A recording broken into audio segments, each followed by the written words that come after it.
Welcome back, everyone, to what is hopefully a much more fixed stream. Welcome to our third episode of our Werewolf the Forsaken podcast. YouTube show, podcast, whatever we're calling it. Anywho, so to cover what happened last time.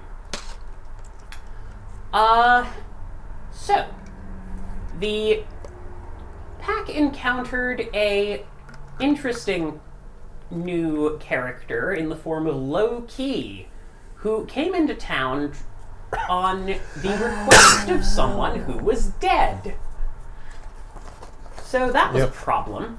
You visited the graves of Andrea and Robert Kleiner to try and see if you could find anything interesting about that, and you found extremely interesting things and extremely not interesting things. For one, there are no ghosts in the cemetery. None, which is extremely unusual. On top of that, you met the local historical society, a group of 4 kindly, innocent old ladies who you then proceeded to rob from their artifacts. That was done, not... I was an accomplice, not the primary break-and-enter man. Excuses. Yeah, it'll open court. Have you read American Gods, and do I need to be worried? I have read American Gods, yes. Okay. You don't need to be worried, though. Okay. Or do you? Yeah. We're playing a role-playing game. You always need to be worried. Anywho, so you stole the key to the kingdom, as it were, for the wonderful, marvelous mansion, little tourist attraction that Robert and Andrea Kleiner tried to put together. It was very interesting, and while Claire was off trying to get our resident police officer down from a drug trip at a local waffle restaurant. She was trip sitting. It happens. It happens. While that was happening, you did meet a curious figure who came to your den. Yeah, no, a mysterious figure who was interested in signing up to climb rocks on your property, which she had all of the necessary paperwork for, suspiciously too much paperwork. So, that was weird. You gave her a fake number and scooted her away. We also set up cameras facing those rock walls. Yes, no. Indeed, you did set up cameras facing those rock walls and a few other places. But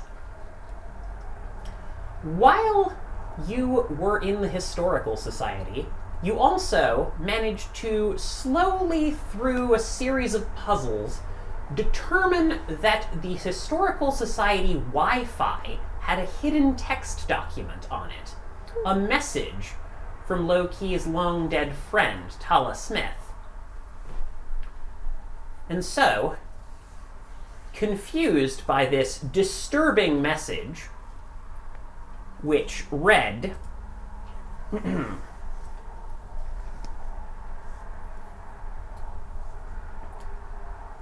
Low-Key, you think I'm dead.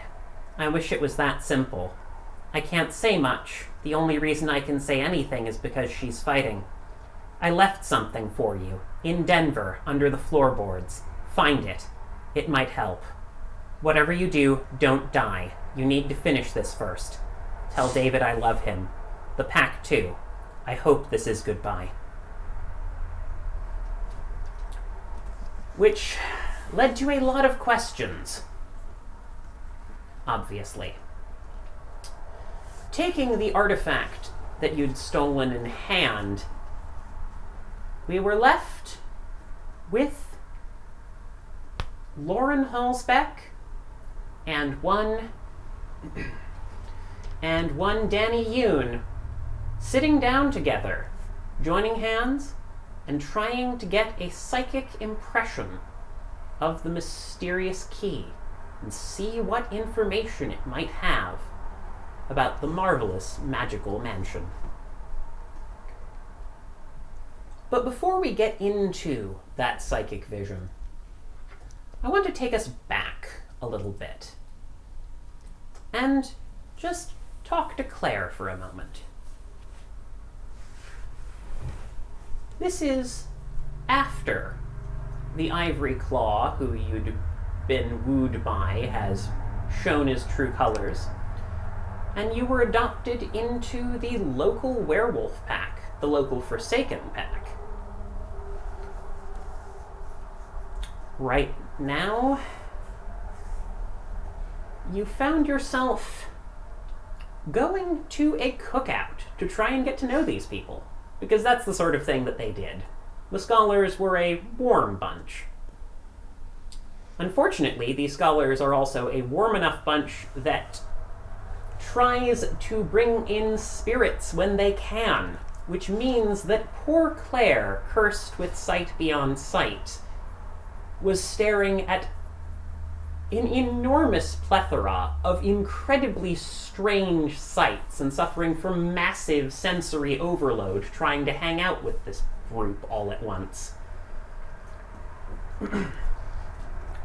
Desperate to just get some air just for a moment, she fled from the main park and found herself under a tree, just catching her breath, plate of cookout food sitting next to her, rubbing at her eyes and trying to get a little bit back together. You haven't been sleeping very well. Things have been difficult, to say the least. To say the least. What do you do as you're looking out?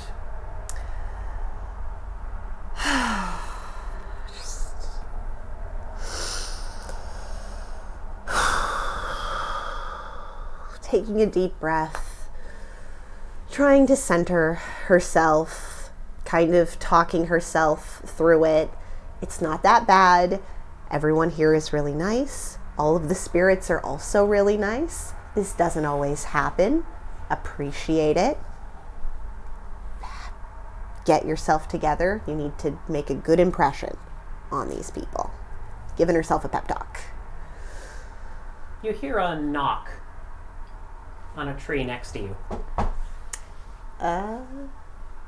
You look up and you see a ruggedly handsome sort of man in his later 20s. Or at least that's what it looks like to you. With Werewolves. just a smile on his face and a flannel shirt. Looking down at you and saying, "Too much? Too fast?" No, it's fine. It's not too fast. There were just a lot of people, and not people. Not that werewolves are not people. That's not what I'm sorry. That's not what I'm trying to say. It's a little bit of a lot. I get that. It took me a long time to figure it out too. I'm Joey, by the way. Hi. I'm Claire. Nice to meet you. Yeah, no. Are you part of the pack? I'm part of the Protectorate. Okay. I'm in a really tiny pack. We do scouting and stuff. Okay. Cool. You know, local sort of fixers, as it were. Got it. I know that this is a lot, for the record. I get it. But if it's any comfort at all, it kind of always was a lot. You just know it now. You are stronger than you were before because you know what's actually going on around you. Yeah. I mean, no, you're right. You're right. And I keep telling myself that. It's just a lot to get used to. I guess I went for so long thinking that I was completely crazy, and now I'm not, and that's great, and I know more, and I can learn more, and that's wonderful, and it's fantastic. But I mean, it's also a little bit intimidating, I guess. It's a little bit. I get it. You found out people can turn into wolves and spirits are real, and there's a lot of other weird stuff out there, too. Yeah, apparently it's... I know. Trust me, you're in a good spot to figure this whole place out. When I first showed up, I was, they called it a monster hunter. Oh. Well, no. Arguably I still am, but now I have a lot more distinction as to what the heck a monster is and what's just some person who's not quite the same. Probably good, I have to guess, considering the circumstances. No, I get it. Like, honestly, just, it's weird. You get a skewed perspective all the time. Like, when I met... Before I met my fiancée, I was just sort of... Well, the only werewolves who I'd met were just people like the Ivory Claws who you bumped into. Yeah. It's the thing. Oftentimes, the people who are doing the most extreme stuff in a community are the first people you see. And if everyone's trying to hide themselves, well, then you think everyone's a monster. Yeah. It's the only sample size you got. I can see how that would happen. You know. But hey, this is a good place. Take advantage of it if you can. And if you need any pointers or just some human time, I heard you're wolf-blooded, but close enough. Apparently. Yeah, it's kind of a scale, as it were. Yeah.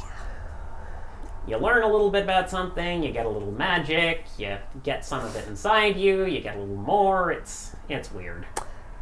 But hey. And genuinely, people are rooting for you to succeed, okay?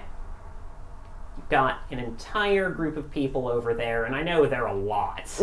They're a lot, but they care about you. They really do.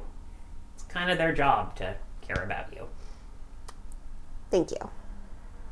I appreciate it. You hear a call over Mr. E's voice, though you don't know what that is. Joey? You gonna come back here? Yeah, sure. He walks back over. Thank you. No problem, Good to meet kid. you. Yeah. We return to the present day. Danny and Lauren have their hands clasped around the key in the middle of your new den, the little, just 2-bedroom house that you've been staying in. And for a moment, everything is silent. Just a tiny twitch of their eyes as they do something. They pull back from each other. The key clatters to the floor.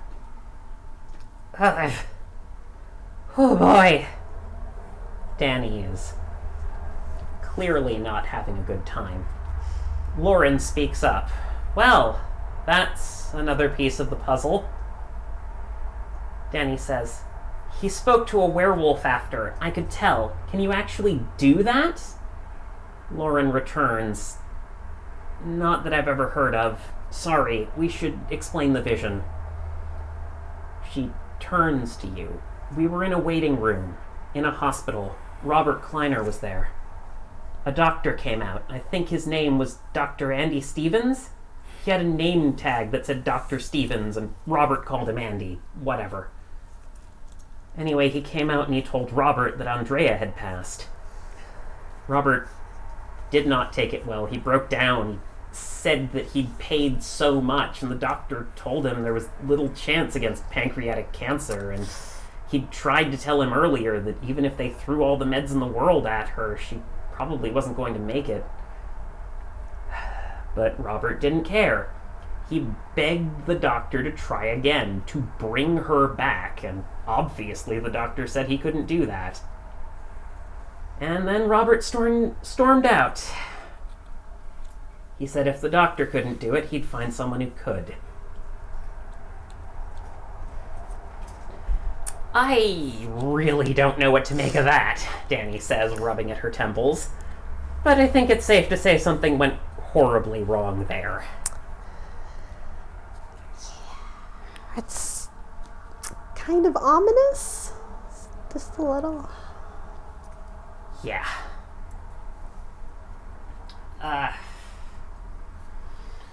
Loki, you're the ghost expert around here. What do you make of this? I guess I am. Bringing the dead back is never 100% guaranteed, and it's always traumatic for the dead and for anybody who participates. So if he was set on doing that, I think we have a mess to clean up. Or somebody does. Maybe we just leave. That'd be the better option. Feel like technically it is abandoning our territory job wouldn't necessarily be the best idea, Lauren says. That one. It was a joke, a small joke, but yeah, it seems like your territory is pretty intense, based on what we learned from the Historical Society last time. Yeah, you're not wrong. That's why I had to make an entire other myth just to make this go on. Just keep the distraction up. Well, we have the lead about that ritual you got and the town that it came from, so we can chase down that after we're done with my thing, if you want. That tracks. I probably need to stick around here and keep watch. I've got that missing persons case to look into, too.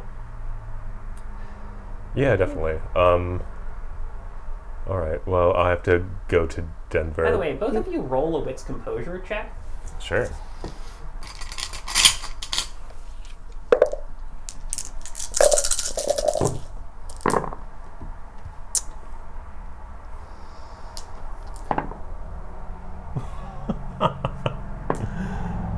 Alright, that was only 4, not 5. That was only really hot. Yeah, Mr. E's left the room. Both of you can pick up on that pretty quickly. Where did the weirdo go? I mean, okay, we're all weirdos, but the one who wore the trench coat. You look out the window and you see him furiously typing at his phone.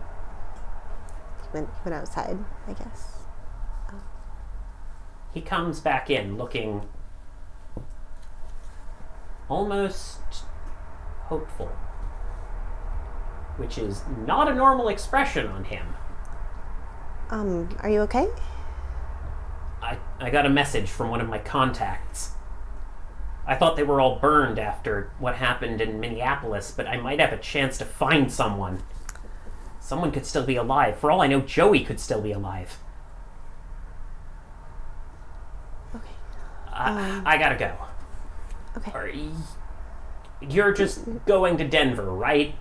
You know Pax there, you'll be able to sort out all of that. Yeah, I know Pax there, and I'm also used to traveling by myself. He turns to Lauren, and you're just watching over the place, same as usual? Yeah, that is kind of what we're doing. So, we'll give that a try. Okay then, I'm going to head out and try and get in touch with my contact. I guess that leaves you two going to Denver? Am I going to Denver? I mean, I don't... I mean, you guys are all kind of the experts here, so where would I be helpful? You said it was a bone shadow pack originally, right? My friend was. She... Yeah, Kind of makes sense to bring our bone shadow to it. Fair enough. I guess if that's Look, okay. I've got to go. I'm going to see if I can hail a cab. Right, yes. Let me know if you need anything. He waves behind, says, I'll let you know. Okay. Keep good in luck. touch. I'm just reach out via phone. We will. We got it. We can hold down the fort. And he just Probably. quickly wanders off into the woods, and most people wouldn't be able to see this, but now that your senses are somewhat enhanced, you do notice him swiftly turning into wolf form and just running off for the roads. the proper highways to do some hitchhiking. It's not hailing a cab. It's fine. I'm sure he's fine. All right. Okay. Is there anything that you'll need packed for your journey? Right. I think Denver is only 2 hours away, Oh. says Jeeves, who is floating right nearby. No, I'm fine. Can I assume that while I was out doing the normal stuff last session, that we got like spare clothes for people and some sleeping bags and we did the shopping? I feel as though, considering that you were off, like, hanging out with Danny and trying to get her to chill out, that would be the kind of soothing activity you would have chosen. She was not the only person on substances at Walmart. It was fine. Yep, pretty much. Also, Danny has an actual wallet with money in it because Danny somehow holds down a job. That was a very nice change, so it was appreciated. Yeah, a true superpower. Yes. Indeed. All right. So no, I think I'm good. I don't. Oh, if you could pack up some food, like some of those little danishes, that would be really great. Of course, sir. Your totem bows his faceless head to you and goes off into the kitchen. Oh, Jeeves can also use phones now. Or a phone, at least. Really? Yeah, I had an awakened toaster in my van, so I sort of reassembled it into a phone, and now he can use the telecom network. Sorry, you had an awakened toast? Yeah, like half of my possessions are awakened because I live in a van and I do shaman stuff all the time, so... How do you define an awakened toaster versus a regular toaster? It has an awakened spirit. Oh, But it's Jeeves, it's so lovely to see you. Of course, Miss Froster. It's lovely to see you as well. Okay, cool. That's very normal. Yes, but... You're used to seeing spirits pretty well. You're not as used to hearing them as much. Yeah. There is utility. I mean, fair. So if you awakened it because you live in your van, does it still need like electricity and utilities and everything, or are you just getting around that by? No, it's like a functional device, but also its spirit is If you guys want to awakened. roll me an into cult check on that, I could actually provide you a fairly interesting answer. No. There's no reason that Claire would know that, to be fair. 1, 2, 3. Fair enough. 3 successes. So you happen to know a lot about this sort of thing. I think it's called an alternator in your car actually gets quite a workout from all of the stuff that you've got, because feeding electricity, or even a little bit of excess electricity, to an awakened, spiritually resonant item is a little bit of a way to feed it. Just because so long as it's getting electricity, the resonance of that electricity becomes essence that it can eat. So, they're a bit environmentally unfriendly. There are ways that you can convince other spirits to feed a spiritually empowered object the electricity it needs, but then you would have to feed probably more electricity or more of something else to that first spirit. Yeah, I think Loki's probably really good at arguing with power grid spirits. Yeah, no, it's been an interesting discussion. But yeah, so that's what's going on there. Because Loopy Land. So yeah. Jeeves comes back with a little paper bag with a bunch of danishes in it and 2 travel cups full of, actually, he would have called from the kitchen. Good sir, madam, what sort of beverage would you like to take along with your lunch? Can I have some tea, please? Absolutely. Thank you. He rattles off 6 different kinds of teas. Most of them herbal that he clearly grew. Oh, one of his special herbal teas. Excellent. Nice. All right. Energy drinks. Like 3 of them, if you got them. I'm sorry, sir. The best I can do is coffee. All right. Coffee would be great. Gotcha. Not something he normally keeps around the house. Though he may start doing so if you hang around enough. You'll learn. So anyway, yeah, no. You two start. So are you two going to do anything before you take the about 2-hour drive to Denver, or are you going to do...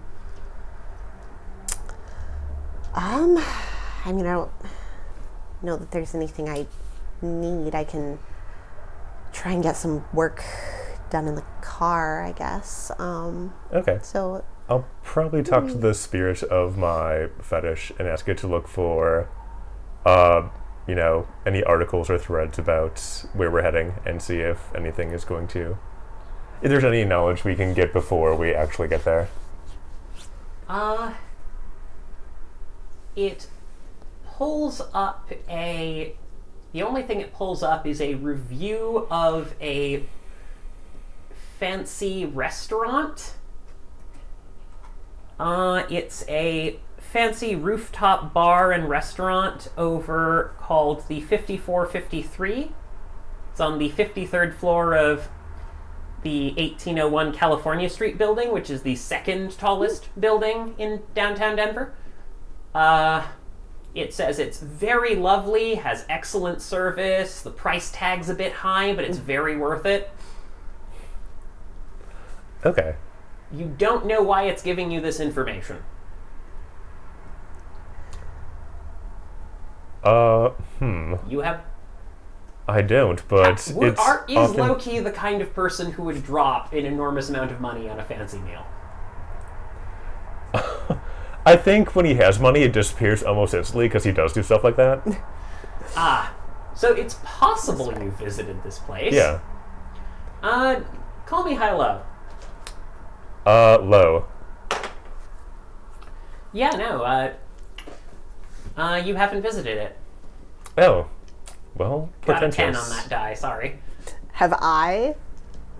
So you've done a lot of fancy stuff, but you've done a lot of fancy stuff in the Minneapolis-St. Paul area. All right. It's possible, do you think your family would have taken trips to Denver? I don't know that I know enough about, the political situation. I mean, I feel like they could have taken trips anywhere. Well, because you might have gone politics. through it, because Denver does have a big interconnecting airport. So probably, yeah. The famously haunted airport of Denver, for sure. Yeah, it's the whole thing. But I don't know, I guess over-under on you for how you did it. Odds, do you feel as though you would have gone to the fancy restaurant in Denver at some point? I mean, I feel like any fancy restaurant, there's a 25% chance that Claire has been there. So if I get a 3 or lower, I'm going to say that you visited it. All right. Hey, a 1. Okay. Yeah, no, you've totally been there. The food was delicious, but it was kind of unsettling. The spirits there were weirdly predatory. Yeah, that was definitely memorable then. But yeah, no, you can't remember a whole lot about it because you've seen a lot of dangerous stuff in different places, but you don't know what the heck to make of that. Yeah. Okay. Well, that'll be a stop on our journey to Denver, I'm sure, but I'm gonna think about that a bit. All right. So, do you guys just pile in the car? Anything else you want to do before you head out? Text Sophia, let her know that I am going on a trip. Don't need to text her, she's right next to you. Oh, well then. She gives you a wave and says, "Don't worry, I'll be seeing what I can do to get the lay of the land, as it were. I feel like there might be something interesting I can learn in the post office, at least for figuring things out generally. I think this town might have a Rotary Club. Always useful." That seems right up your alley. I'll see what I can do. Anyway. Just be careful. Oh, definitely. Okay. Got dangerous people made of straw over there, and honestly, I might spend some time in town proper. Okay, that sounds good. Yeah. Okay. So you pile into the van.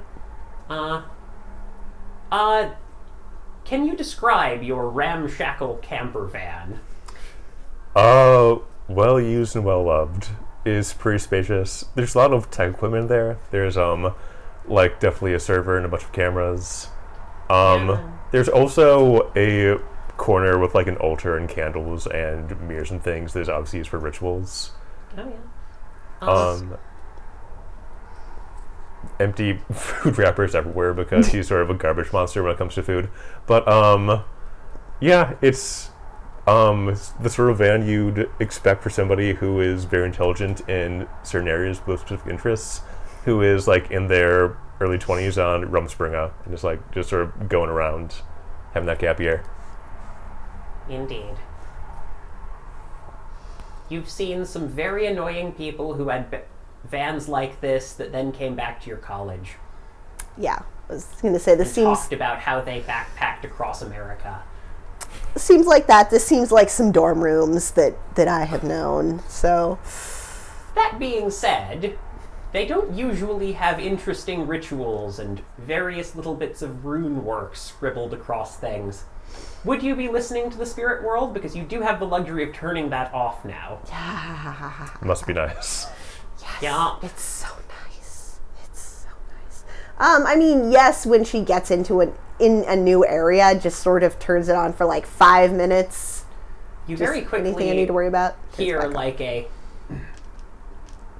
a gruff voice saying, "Sir, there's a new intruder in the van. What are we going to do about it? Should I clatter the locks back and forth? I bet you I could do something to get her out of here." I am man, it's just a guest, says the van itself. Be cool. You just gotta find ways to relax. There's a beautiful energy coming from this one. I feel it. I like your van. I don't trust her. They have their charms for sure, but probably nice to have company. Hey man, how's the toaster settling in? Is it all cool? Oh, she loves it. Oh, excellent. Yeah, no. She felt like she was a little bit stifled in here, you know, bro? Like she needed to see the world. I think so. She kept doing that whole bagels, bread, wanting a different diet thing, and I just couldn't do it. I'm just one person. But I think Jeeves is going to treat her right. And also, she can use the telecom network now. It's a whole new world of experiences. Oh man, that's going to be interesting. Yeah, you can Wait, did you fireproof it? Yes, obviously. Obviously, I thought about this. I mean, he's not a bad engineer. I know, it's just that you made a toaster into a telephone. Hi. You totally think you did. Yeah, see? Anyway, look, I respect your role and I respect that you made a toaster into a telephone. That's very impressive. But you also made a toaster into a telephone, and I need you to think about the implications of that. I don't see any problems with that. I think it's fine. Things will work out. I mean, Jeeves will take care of it if nobody else does, hopefully. Yeah. Jeeves is very competent. Indeed. Alright, so you guys get in and you start driving. Yeah. For the record, driving in the mountainous portion of Colorado is a truly beautiful experience. Mm-hmm. It's hell on your car, and more than one time you're looking over the side of a cliff. Oh, sure. And just being like, wow, I can't believe I'm doing that. But even as you get a little bit flatter, you're looking at these fascinating little cuts in the road and interesting ridges and rivers and just a whole bunch of cool stuff. Push comes to shove, this is the kind of place that would make you want to swap your major from theater to painting. There's a lot of nature around, and it's very pretty. Which is why it's almost a little bit just depressing when you notice how much the land starts to flatten out just as you're approaching Denver through Aurora. Like, the flatness of the Midwest is being replicated here in gorgeous mountainous Colorado, and it's way safer to drive on, and it's clearly, like, more efficient. But you feel as though you've lost a little bit of magic as you head into the Denver suburbs. But that kind of changes once you get your first glimpse of the skyline. There's a proper city here. Feel a little bit more connected. So, for the record, the most logical place for whatever was left behind by Tala is the Cloven Flowers Bakery, which is the home of the Cloves Whisper Werewolf Pack. Now much reduced, but still in existence and still running the bakery. What do you do as you approach Aurora? What's my relationship with the bake pack? Generally speaking, they were kind of like your host family on your foreign exchange program, because I think you said that your main family was mostly werewolves and wolf-bloodeds and were over in California or Nevada? I thought more like the Utah-Colorado border. Ah, the Utah-Colorado border. Got it. So they were down there. And, like, basically while you were striking out on your own, they were the contact who they put you in touch with. They're kind of like they're your hosts, as it were. Okay.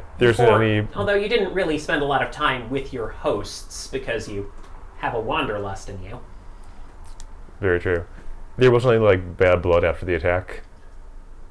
No. Okay. Glad to hear that. Not directly. There was a moment where David snapped at you, but David snapped at everyone after that, and then he apologized. Well, good. Glad it wasn't a werewolf actually exploding at me. That would have been much scarier. Oh, werewolves exploded at you. You just got away from those. Yes, good. Yeah, no. So you're just traveling in, doing anything to prepare? So, I'm sorry, I was kind of busy with Danny and sleeping bags, and what exactly are we looking for? We're looking for something under the floorboards. It seemed like she was maybe being observed while she was doing this whole message, so she didn't come around and say it. Okay. But that's as much as I know. Okay. And this was your friend? Yeah, I ran up this pack for a while when I was in Denver. Okay. I would have, before we left, probably shot them a message on whatever IM or email address I have for them to just say, I'm going to be stopping by later today. It's important. I found information that Tala left me. Gotcha. There's a moment, there's a long pause when you send that message, but eventually they stop back. They finally text back. All right. That's intense. Let's talk in person. Okay. See you at the bakery. Understanding that, you do very quickly see a car tailgating you just a little bit as you're coming into town. Okay. Loki, you know this car. Oh? Yeah, I know. It's, the car of two of the pack members. Here. Chris and Morris. Yeah, no, they were They kind of are some of the few survivors of that incident. Sure. But you do get a message from them, actually. From Morris, specifically saying, giving you an escort. See you at the bakery. All right, I'll give them a little wave in the rearview window. Small message of, who's that with you in the car? I'll tell them the deal. As much as, like, I guess my phone is, like, has voice to speech and is also a spirit, so I can just say, It's like, I can text them if you are driving. I'll tell them that she's a friend I made and that I was with her pack when I found the information Tal left, and they've proven themselves, and I trust them implicitly. Got that. Gotcha. And that's most of what you get until you drive through the rough downtown Denver traffic. Yes, a real nightmare. Yeah, now you've... The worst thing in this game. For the record, being in a city is very jarring after being in Good Springs. Like, the spirits here are completely different. Yeah, but I'm also an Iron Master, so I'm like, this feels a little more natural. Feel a little more into your wheelhouse. Yeah. Like, you've spent so much time in the wilderness and just wandering back from lodge to lodge and cultivating your connections that it's nice having some dang road spirits underneath your treads, Mm-hmm. Those streetlight spirits just taking a little bit too much joy in stopping people in their tracks. Just a little petty. Just a little bit. Yes, I know they recognize certain cars and just really get jazzed. Yeah, the incredible, like, serpents that are the light rail spirits. Which Denver doesn't have a lot of, but some. And you quickly pull up to one of the smaller buildings, only about 4 stories. And the bottom level of said building reads Cloven Flowers Bakery. I'm not going to make you roll for parking, but it is a nice one.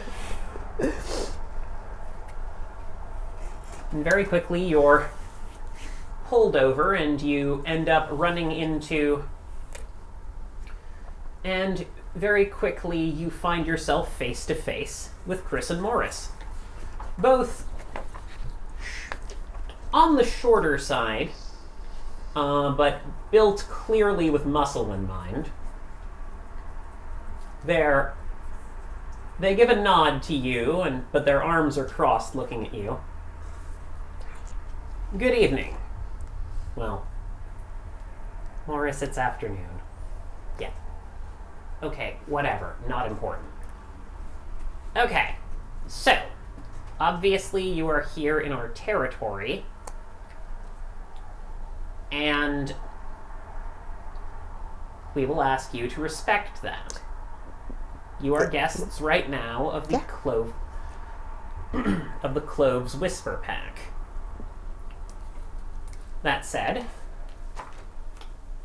welcome. Thank you. It's great to be here. Full disclosure, I only had my first change like 36 hours ago, so you guys are definitely the authorities here. I am just happy to be here. Please let me know if I do anything offensive, and I apologize. These two people go very quickly from, okay, what's going on? Is Loki being manipulated to, oh no, cinnamon roll baby in their eyes? It's like, okay, well, welcome. Did you spend some time with a pack?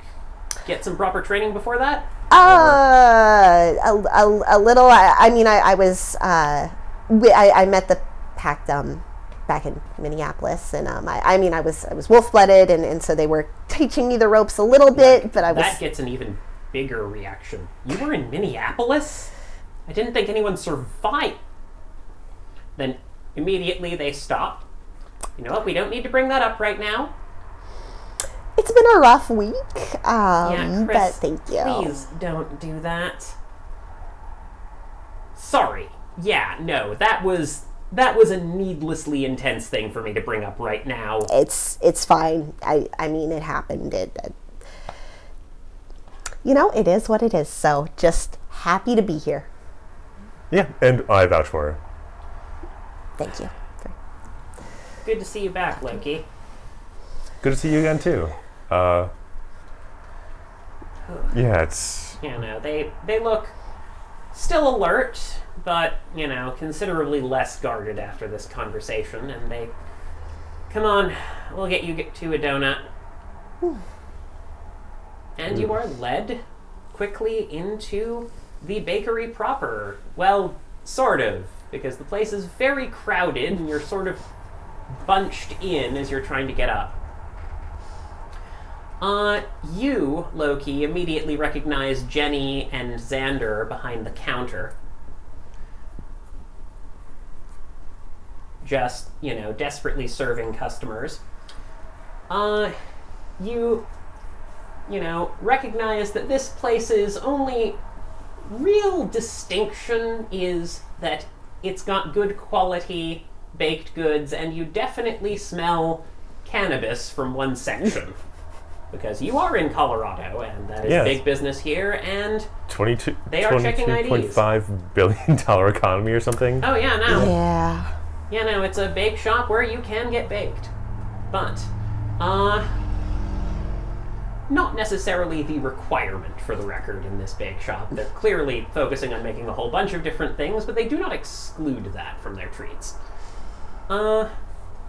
Anyway, very quickly, you see Dave perk up and look over at you. Sorry, Xander perk up and look over at you and just, like, says something to Jenny and waves you back. You know, waves you back to the employees-only entrance. You follow him? Yeah, I do. I do not just stand him up and talk to other people. That would be a weird thing for me to do right now. It would be a power move. It would be. You were kind of snippy at me after you lost somebody? Well, no, I'll like give him a smile and like jog over. You know, Chris and Moritz follow back, and it's like, you want us here, says Moritz, or up front helping Jenny? You two go help Jenny. We've got a rush here. I'd say it's about 4 o'clock in the afternoon now, roughly. So, this place must be crazy busy on the proper rush hours. Yeah. But no, so you are left with Xander Smith, who sits you down in a very utilitarian locker room with just a couple of folding metal chairs in it. And it's a bit tight quarters because it's a city downtown, so... Sure. But it's clearly well loved and cared for, and with the roar of people outside, it's not like you're going to be overheard. So he checks the door, makes sure it's locked, sits down and says,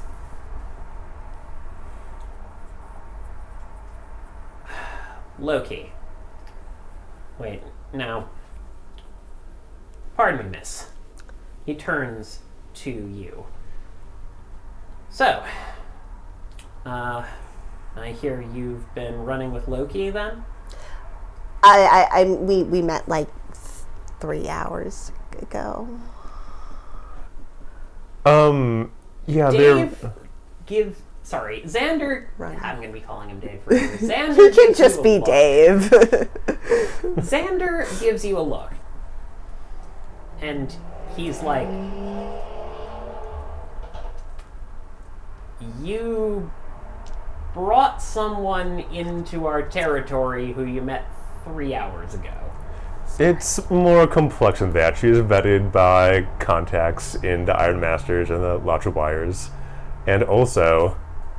Oh, Archivist is vouching for her? Archivist is, along with a few other people I trust more. For the record, this is a lie. Okay, well, I mean, unless... So, here's the thing. Archivist knows a lot of things, but he would not know that one person had randomly undergone their first change and shown up in a random town in the middle of nowhere. That's true. Lorna is the one. Everybody's like, you can trust her. Laura would be someone who definitely provided... Sorry, Lauren, not Laura, would be someone who would have vouched. Yeah, for and she's her. like my peer in the Iron Master, so I didn't actually lie. No, that's fair. Okay, just clarifying this. Anyway, Dave looks over and says, how is Lauren? Fine. I mean, there's a lot of stuff going on over there, it seems like. That territory has always been pretty darn weird. Speaking of which... Yeah, I wouldn't describe her as happy, per se, but I think she's sort of settled into things. I mean, I guess that tracks with her situation. It's a complicated one, but we don't need to get into that right now. As far as I'm concerned, she's trustworthy. All right, welcome to the town. Thank you so much. Happy to be here. No problem. Obviously, we're just one of the few packs in Denver. This place is a bit dense. Yeah. Can give you the lay of the land later, but short version is don't go too far onto the other side of town or you'll hit a different pack's territory, and we work pretty well with them, but just have to get in touch with them in order to get transportation around. Obviously you know how it goes. Oh, yeah, definitely. Do you want to roll a deception? I mean, yeah, but she's not trying that hard. It's manip subterfuge.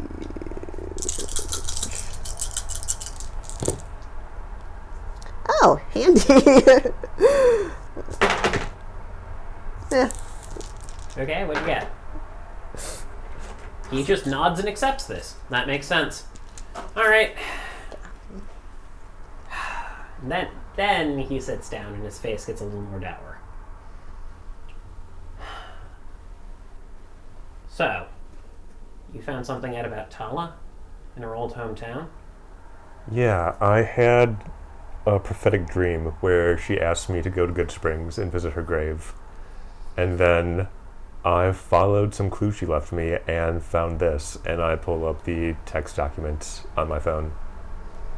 He picks up your phone, looks over it, and the heavily built, middle-aged, bald Latino man just scrolls through the list in the text file, sees the broken, disjointed text. It's like...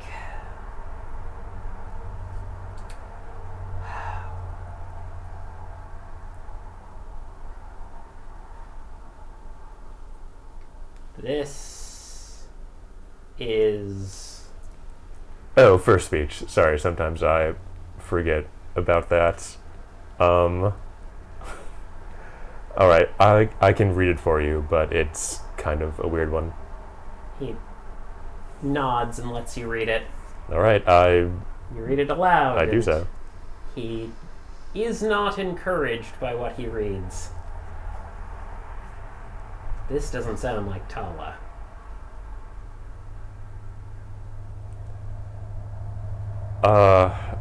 It doesn't sound great, but I think if I didn't follow this up as well as I could, I'd regret it forever. So that's what I'm doing right now. No, you're right, just... We gotta think of the angles here, he says, sort of getting up and pacing. What do they have? Look, say I know maybe what she's talking about. What would someone have to gain by raiding Tala's old stash? Maybe someone trying to weaken us? We don't have another Rite Master right now.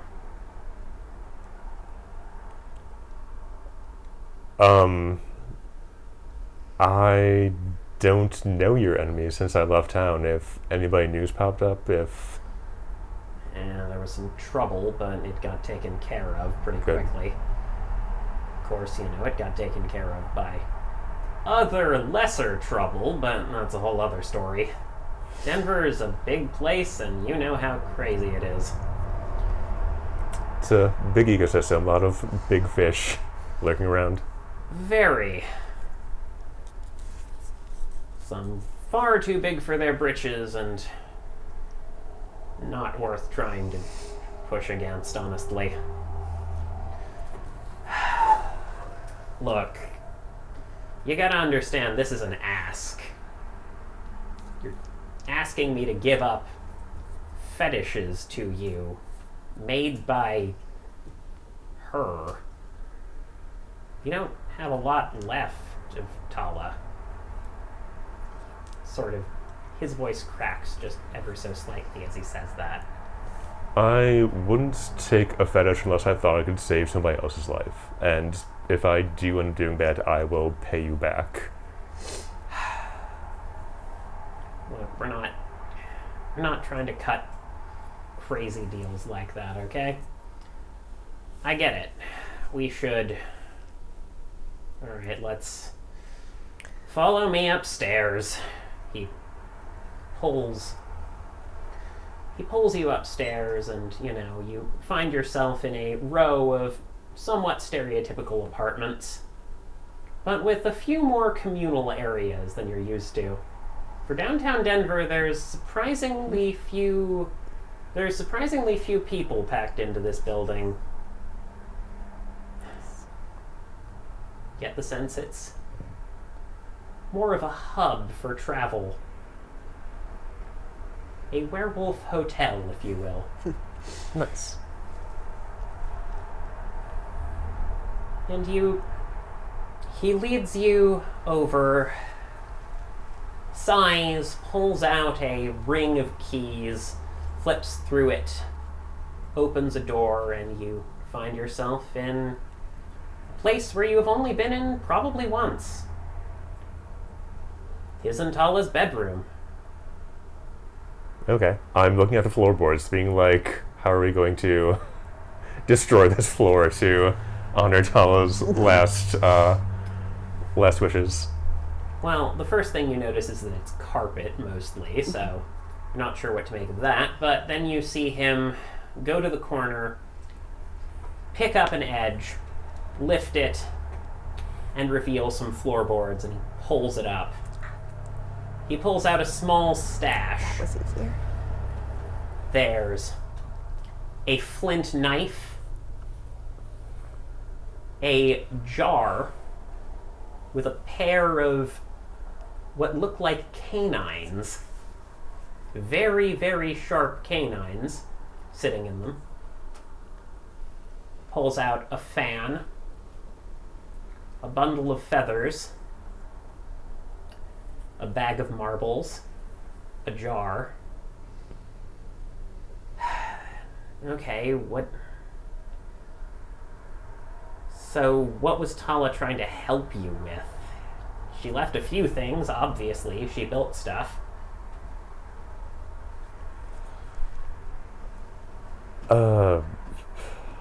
I guess what Mike thinks is that she's being held in duress, like, in the in-between states between here and the unknown kingdoms of the afterlife, and she wants me to either stop other people from being that same fate or be liberated, and that the next clue is here. So that is what I'm thinking of when I look through this pile of things that Xander's pulling out in front of me. He looks down for a moment and he reaches over and picks up the flint knife. It's crude, but sturdy, and he rolls it back and forth in his fingers for a moment. Fire burnt down a little family home and left some people behind.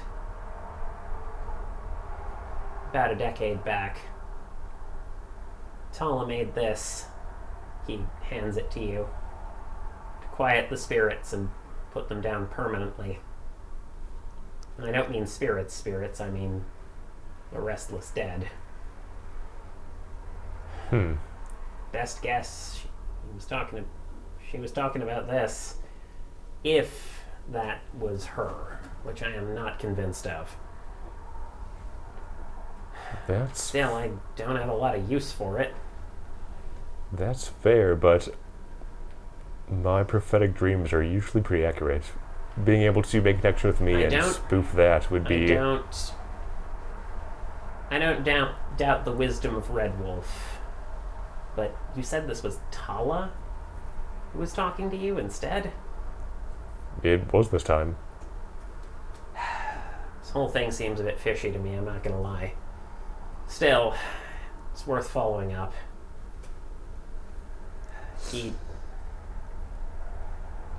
Can you roll me a wits empathy check? Or a manipulation empathy check?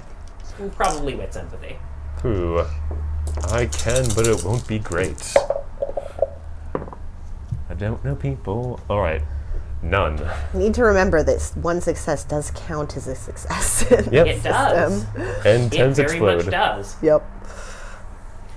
You see his fingers twitch a little as he says that. His voice just quickening ever so slightly. It's clear thinking.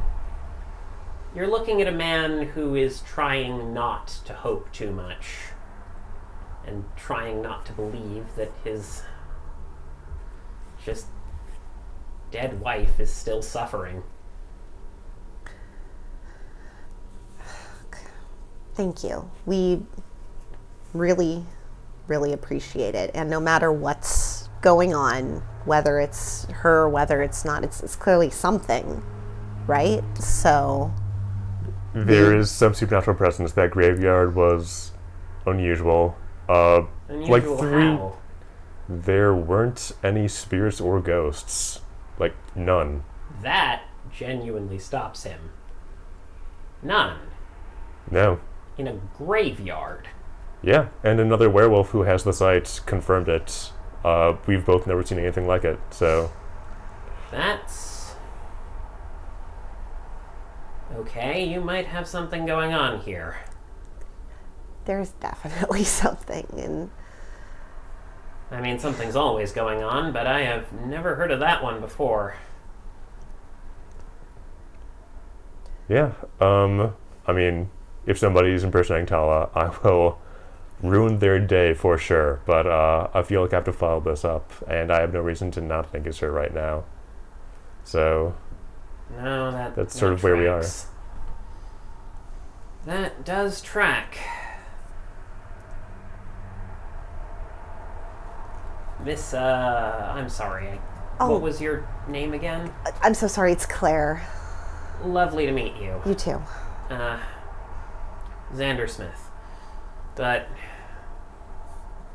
Alright, could you give me a minute alone with Loki? Yeah, of course. Just wait out in the hallway, this won't take long. Yeah. He sort of sits down on his bed, rough earth tone, brown and green covers in a sort of flannel pattern in a largely unremarkable bed frame. And he looks up at you. So, kid, you keeping safe out there? Yeah, I'm sad to say it, but here was the last time I really saw any danger. I get that. But look, when you're just a human and you talk to werewolves and spirits, you're never going to be completely safe. But this is sort of the hand I was dealt through my family and through my gifts. So that's what I have to do. I get that. Look, I don't want to have to call your parents if something happens, okay? His face turns red when Xander says that. Like, please don't call my parents. Alright, I just wanted to check in. How do you feel about these folks you met 3 hours ago? Sorry, you know what? You cannot form an impression in that time. I am not gonna poke at that. You're right, but I don't know, there's something there. I feel like, I don't know, there's something about them and their territory that's sort of calling out to me, making me like want to stop and look around and stay a while. And Acts can be like that sometimes. Yeah. People use different analogies for that feeling.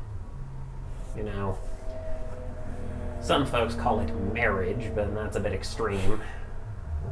And other people talk about it like being in a rock band, you know? You know that these are people you're going to work with and try to rely on for a bit. You're making something together. My experience, sometimes it's somewhere in the middle of all that. But just keep your head on your shoulders. You got a good one. All right? Aw, shucks. Don't get too big in the head either. Well, too late for that. Oh, Sandra, help me. I've decided that Sandra is your mom's name, if you have no objections. No, that's great. Excellent. All right. She was also the Bone Shadow one, so she's probably like, these are my friends from back in college or whatever. Yes. Yeah, pretty much. From Bone Shadow University. Yeah. I want to go there. I probably should go there. I don't think it exists, but it should. Anyway, he stretches up, cracks his back, and opens the door. Claire, you've just been sitting out, and... Yep. You did notice that door was a lot harder to hear through than a lot of other doors, because this is clearly a house built by werewolves. Claire was just sitting, she was standing in the hallway, you know, just like hands in her pockets, and she was like humming to herself a little bit, very politely. She was not trying to eavesdrop. That tracks. Alright. So he steps out, and Xander just sort of sighs and looks at you and says, alright, look, we've got a lot of work to do over here, and I don't know how much you're going to dig up with that message, but keep us posted as it goes on, and we'll see what we can do. Anything else we can help you. You hear a sound of footsteps padding up the stairs, and that skinny little girl from the front, Jenny, who is just looking down and trying to interact with the customers as little as possible out of not impoliteness but apparent fear, comes up and says, Mr. Smith,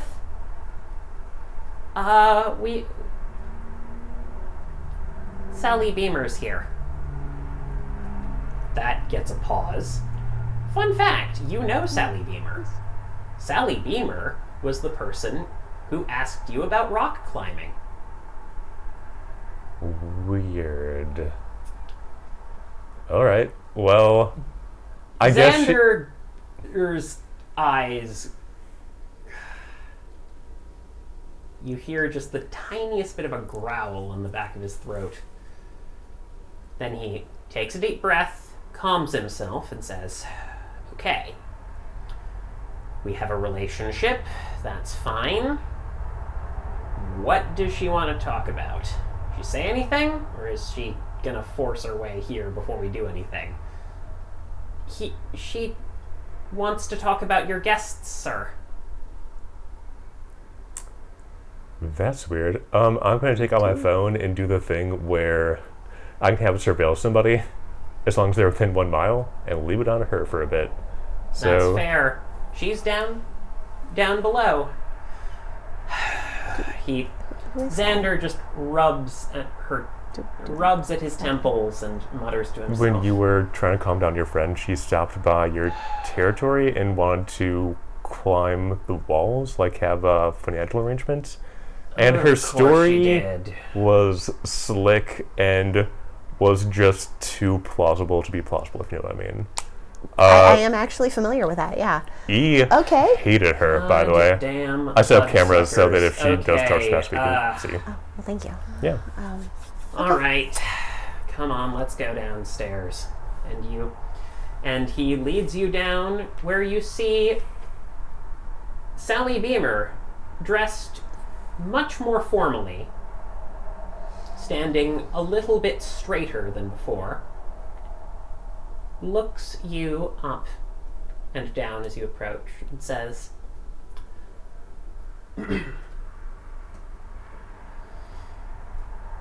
"Hello. Thank you very much for allowing us to speak with your guests. Our arrangement with the Cloves Whisper Pack remains strong, and we respect your needs. That is why we would like to formally respect you and formally request that you allow us to have a conversation with your guests." He just sort of narrows his eyes and sits back. "You have an arrangement with us. That does not include people who we bring into our territory. They're under our protection. Indeed, I can assure you that my mistress has everything in order. These people will not be harmed. These people will be given gifts. And these people will be given assurances of protection. It is our hope to open a dialogue with more of your people, not seal ourselves away." Can Loki make an occult check to see if he thinks he knows if go she's a ahead. supernatural, what kind of supernatural she is? Because she's doing some changeling stuff or mage stuff that I don't love, really. I'm trying to think. Is there a way that I can use my vice, like, be just a little bit too blatant and get a willpower? If you're, like, I will say that if you're, like, looking her up and down and, like, getting almost close enough to sniff her, then you can get a vice point. It will be rude, but you would get a vice point for it to regain a willpower. Okay, well, she's being rude, I'm being rude. It balances out. Rude? Yeah. She's being ominous. Oh my god, you have so much Indigold. I do. That's one of the two things she does really well. I only got one with all those dice, so probably I spent the willpower on it. Yeah, you have no idea what's going on, and as you lean forward and sniff at her, she shocks you by holding out her arm so you can sniff more closely. Oh, does she, like, have a fragrance or something? Roll me Wits Perception. This is going to be at a -3 for you, because you are not a werewolf. Well, if she was, like, wearing a perfume or something, like Maybe. I'm wearing Friars or whatever. Indeed. Wits Perception, do you mean intelligence plus wits? I'd say that would be either an int investigation or a wits composure check. Sorry. Okay. Ooh, can I do int investigation? Yeah, go for it. I am a werewolf. Well, I get 3 dice on that then. Also, important question, how polite are you being about this? Are you walking Very. up to her and Nope. Okay. Okay. That's going to be at a -2 for you then. Alright. Unfortunately, with those penalties, I do not succeed. Yeah. So I am going to, well, I already rolled, but I will not do anything with that 10, so just one success to try to, if that works. She is wearing a very tasteful perfume that is in this season. It is not very loud, it is not very intense. Nice. It is the kind of thing that you would wear as a responsible businesswoman. And she pulls herself back slightly and says,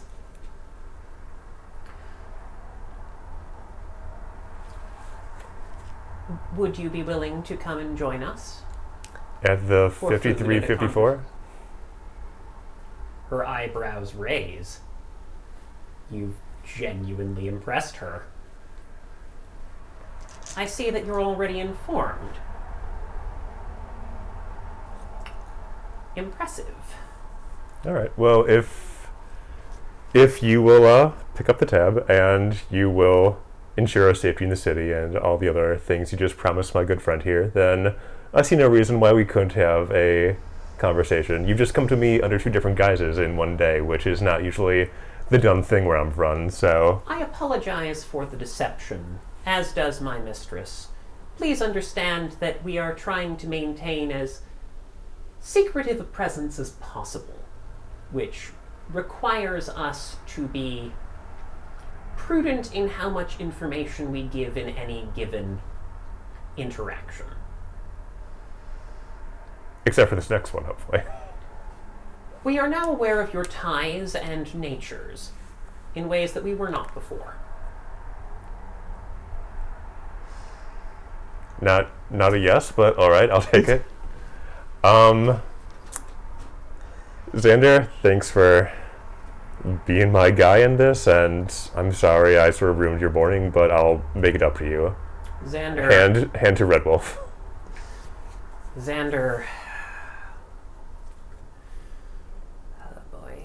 Relying on the reliability of the first of change. Of course. But no. Sorry, I don't mean to disrespect. I presume standard arrangements apply? Indeed, Sally says. How paranoid do you want me to be about this? Is Xander addressing... Yeah, Xander's addressing Loki.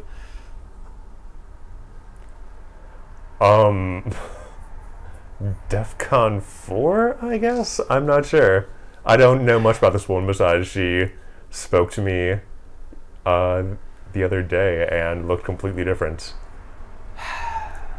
That would be what happens when you deal with vampires. Fair enough. Nope, poker face. She's like a ghoul. Poker face. She tilts her head. Indeed. This is going to be a novel experience. Poker face. Yeah, no. Did you know that vampires existed before? No! That might not have been in your, 2 months of orientation. Yeah, I don't know how it would have come up unless they were already really active in Minneapolis. Cities, so maybe, but don't think it would have come up because you were dealing with a lot of stuff at the time. Yeah. Poker face. In any case, do you want to roll a manipulation deception for your poker? Sorry, a manipulation subterfuge for your poker face? For sure. I'm gonna spend a willpower because I would like to be good at this. Suddenly real invested in coming across like I have any idea what's going on here. Wow, I did not need to spend that willpower. It's fine. It's fine. Wasn't helpful, but it's fine. 1, 2, 3, 4, 5. An exceptional success. 5 successes on Poker Face. I knew about vampires. This isn't surprising to me. No, this is completely unsurprising to you. You recall 100 shocking revelations at 100 state dinners. Oh, yeah. And you're just like, of course. Yes, vampires exist. Whatever. Okay. Yeah. And half of them are my dad's friends. Oh no. She is very much just suddenly going through like all of the like important people she knows, being like, have I ever seen them in the sunlight? It's fine. Dracula can walk around the sunlight. You can pull the top off of that if you want. Oh, okay, I didn't. It's a pop. It's not a screw, it's a pop off. Thank you. Yes, indeed. So yeah, I definitely know All right. what vampires are. If you want, we can pull the limo up, or if you wish to travel in your own conveyance, we would respect that. No, I'll take a limo. Very well then, she says. Oh, sure. She says, if you're doing that, then we're following the standard rules. Of course, sir, says Sally.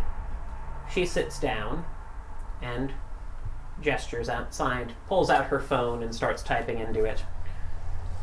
I will be remaining here.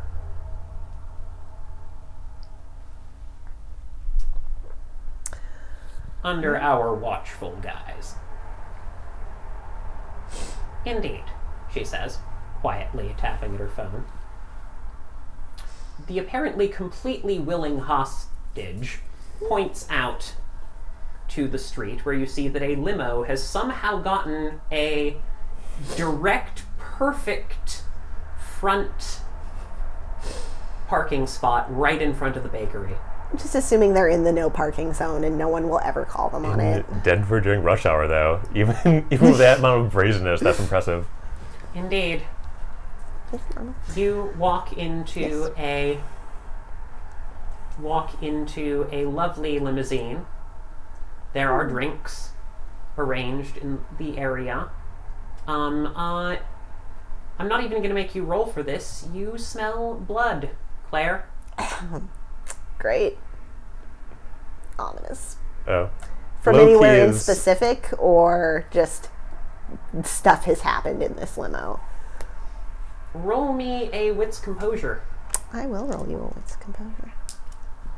Or an int investigation, depending on how you're handling this. Are you poking in places and looking for stuff, or are you just smelling the air and trying to get something? Just smelling, really trying hard to be like normal, but like trying very hard to,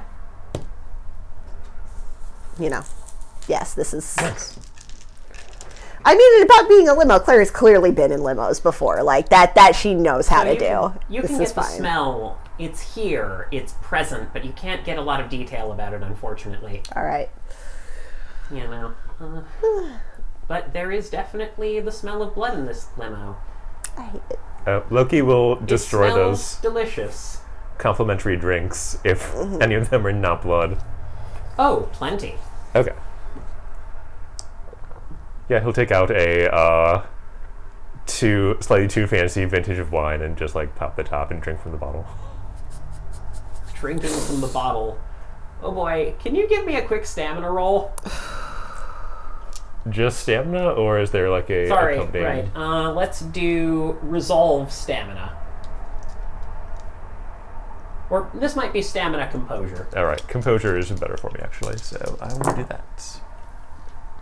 Ooh, that's at least one. One. No. Perfect. You are fine. The chauffeur quietly drives you over. He is completely silent unless you try to engage him in conversation. Do you? I don't. Takes a little bit of time to get... I think Loki would. He doesn't...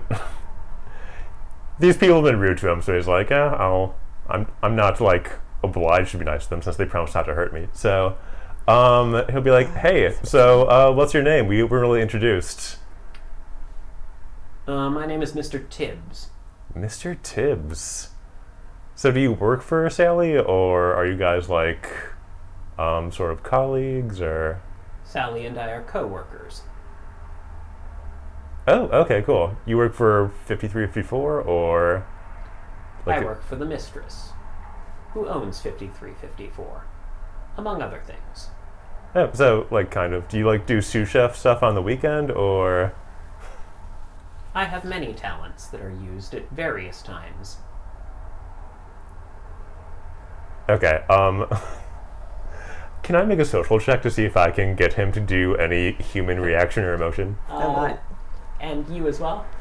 I was going to ask if I could roll anything with my short but existing previous time in the city and just general knowledge and connection. If it's like, okay, well, someone's going by the mistress, is apparently a vampire, and owns this specific restaurant, does that bring any names? Go ahead and roll me an intelligence politics check. I have that. Oh, could I jump in on that too? Yeah, go ahead. All right. I don't have a lot of it, but I have it. 4. I'm gonna say neither of you have a... Oh, hey, yo. Disadvantage. One success. Yeah, no, there's a local Denver... You know that there's a local Denver business mogul who owns a few different restaurants and nightclubs around the area. You don't remember her name. You do remember her name. This is Gertrude Van Buren, and you had dinner with her once. Oh, no! Okay, I think Loki will bring that up and be like, she's like this type of person, and I think I heard her name once, but I forgot it. Do you, like, know what her deal is? Oh, yeah, Ms. Van Buren. We're aware. She was incredibly polite, caring, and attentive to your needs. I hate it. I'm going to do a intelligence computer research check if I can to just get everything I can on this woman. Okay. Roll it. Hang on. Oh wait, do I get an equipment bonus for having... Yes, I'm going to call that a +2 for your Yes. fancy fetish. Actually, what's the rating of that fetish? The dot rating? It is a +3. Okay, so let's just do a +3 there.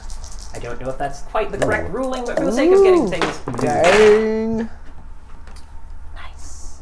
1, 2, 3... Wow, not Clan Nosferatu's 3. most shining hour. Yeah, now you quickly pour through some information. You find her at the openings of a variety of galas, some wonderful events. There is a post that was on the way back machine talking about how she manages to keep looking young. Respect. Despite of her being apparently 53. And you roll back and you find another extremely similar looking person in even further back archives. A real hobgaddling situation here. Indeed. Yeah, no, is there something specific you're looking for here? You have a margin of 1 success, so... Yeah, what is a political rival or, like, a fixture in the town that she absolutely cannot stand and who I might be able to ingratiate myself with? Okay, You're just here to cause problems. So there is, in fact, a person who has gotten into a minor dispute over the land use with a one Mr. Let me just pull this up. A one Mr. Jacob Blaine, who is a very intense sort of artsy promoter person who owns the Wolfcat Convergence Station, a ridiculously kitschy but also incredibly cool, depending on your perspective, interactive art exhibit. Yes. That is just a fascinating thing where you walk through a building that is supposedly the merging of 5 different alien worlds as you wander around inside it, and it's really awesome to do high. Yeah. Alright, given Loki's not insignificant occult knowledge and intelligence.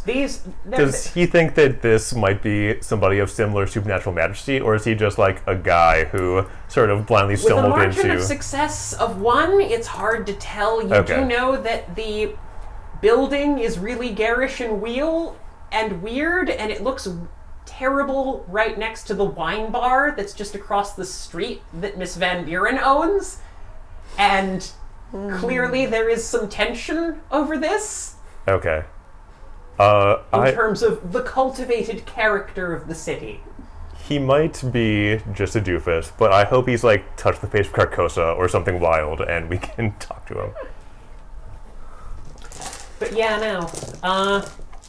So you drive up, you reach in, a reasonable amount of time. The area, I'm going to say that it's about, I'm going to say that it's getting to about 6 now. Reasonable?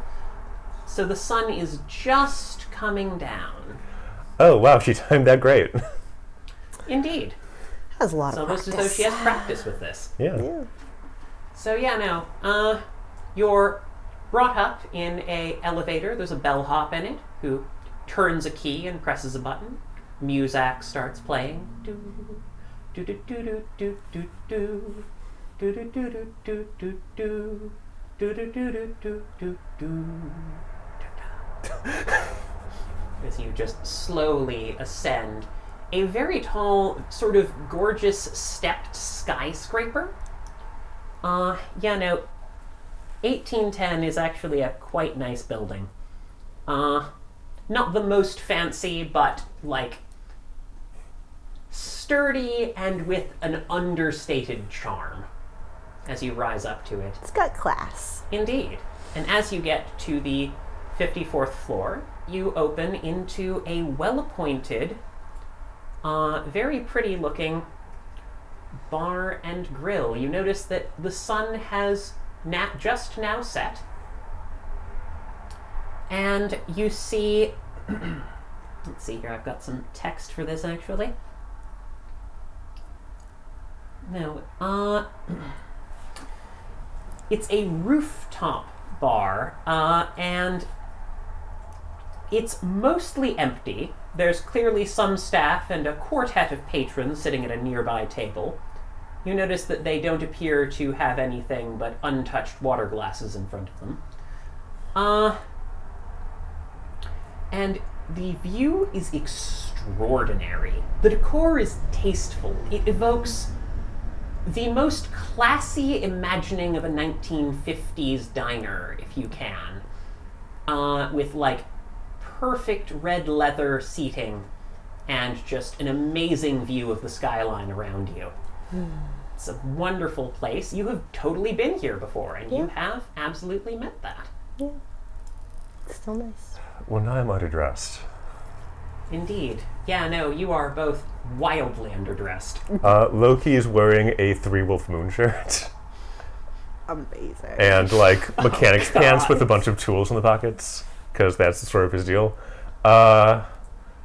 He's like, well, I didn't plan to be here, so really it's on them, not me, for not having, like, a blazer. You can smell blood. Yeah. So much blood. Different kinds of blood. You don't see blood anywhere, but you smell it. There's a lot of it. It's mouth-watering. Claire's whole goal is just to maintain that exceptional success on, like, composure. She is just here for poker face. Honestly, with the exceptional success earlier, I'm going to allow that, but yes. Yeah.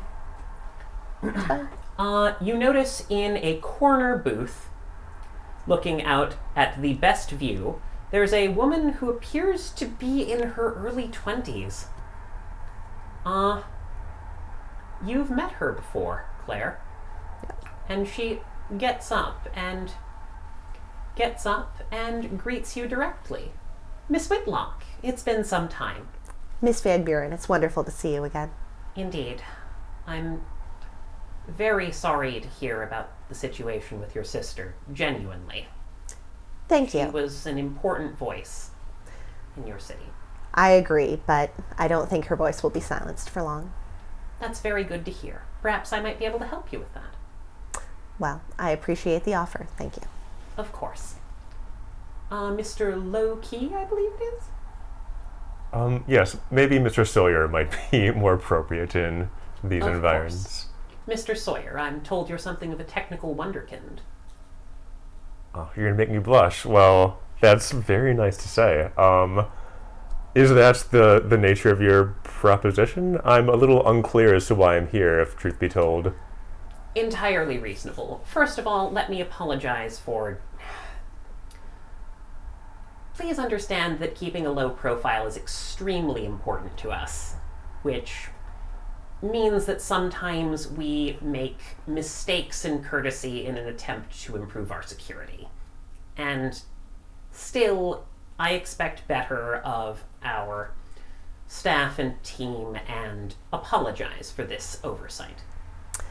Well, thank you for the apology. There was no harm done.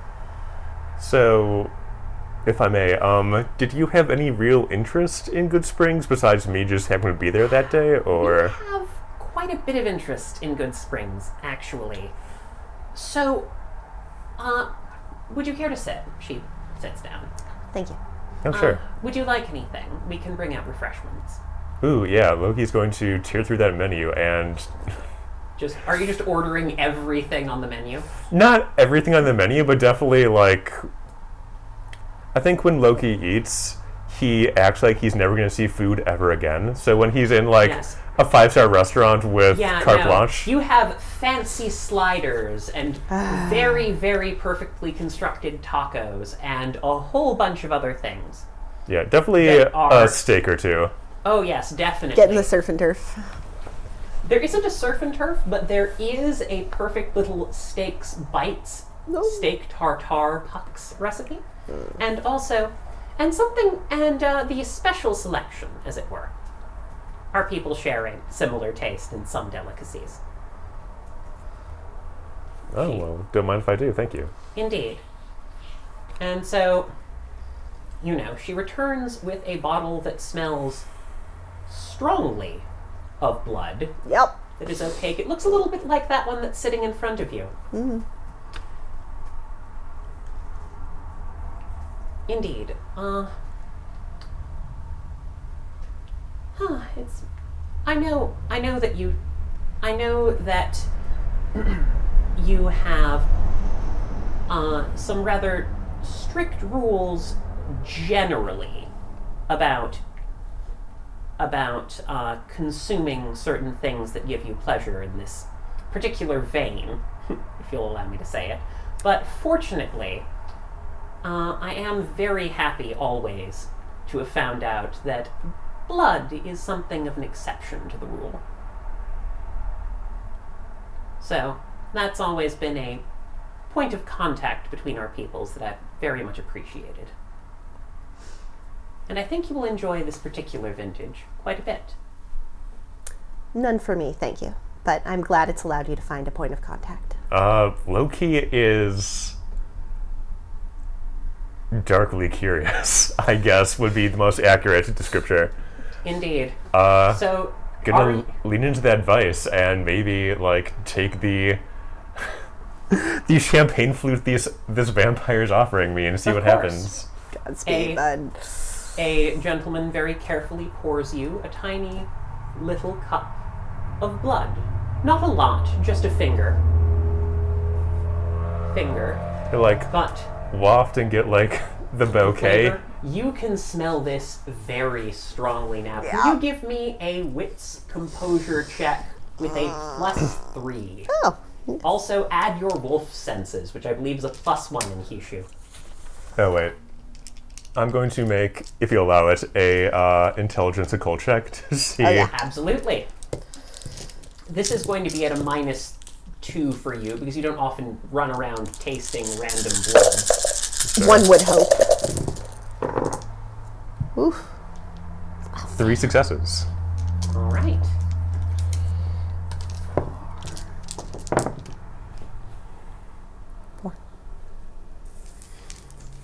Loki, this is werewolf blood.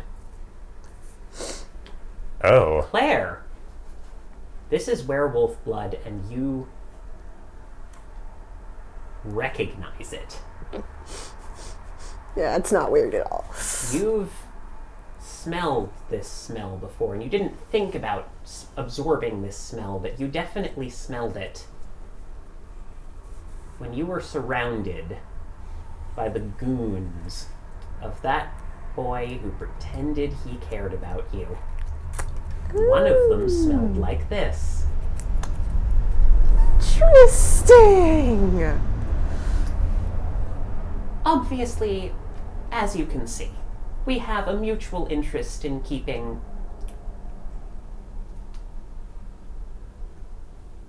unadvantageous and impolite parties out of our orbits.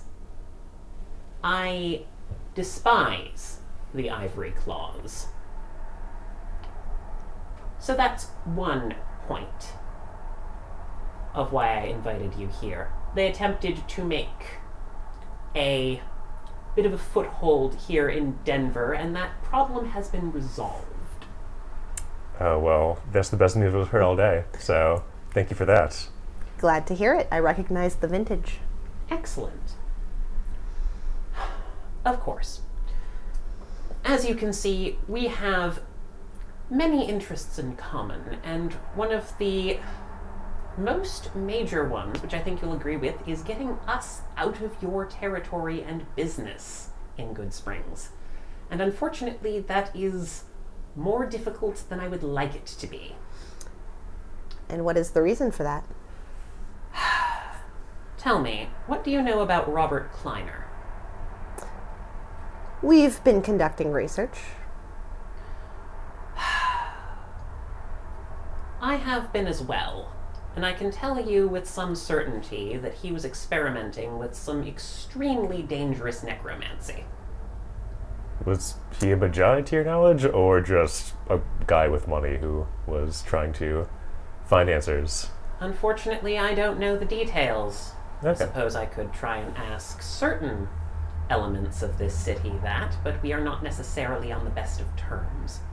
Which I, of course, will seek to rectify, she says. If you want to do a wit's composure, a wit's empathy on that. Sorry, wit's empathy. Yep. I will roll the one time allowed to. Oh, okay. Yeah, no, there's the ever so slightest twitch in her eye when she says that. Yep, definitely see that. Yeah. Loki will drink the forbidden blood at this point. Drink that werewolf blood. So you're a wolf blood, not a werewolf. So you don't get the full intensity that you would if you had undergone the first change. But even you can tell that this is a potent beverage. Oh, like this guy had some serious primal dots? Well, I mean, it's more on the order of any werewolf's blood is okay. potent. Sure. You can't track it with your nose the way you could if you were a werewolf, but in some cases, it's interesting because, like, on one hand, like, you've been a human you're kind of a human who's ingested a mouthful of blood, and that's a mixed feeling at best, but you're also a little bit primal, and you feel as though you've gained just the tiniest bit of power over someone by consuming this. Just the tiniest bit. It's a small voice in your head, but it's there. Okay, yeah, he'll do the sort of grimace and cough that you do when you just do a shot that you were really underestimating and say, never, that was quite an experience. Oh, indeed. Such vintages are spicy. In any case,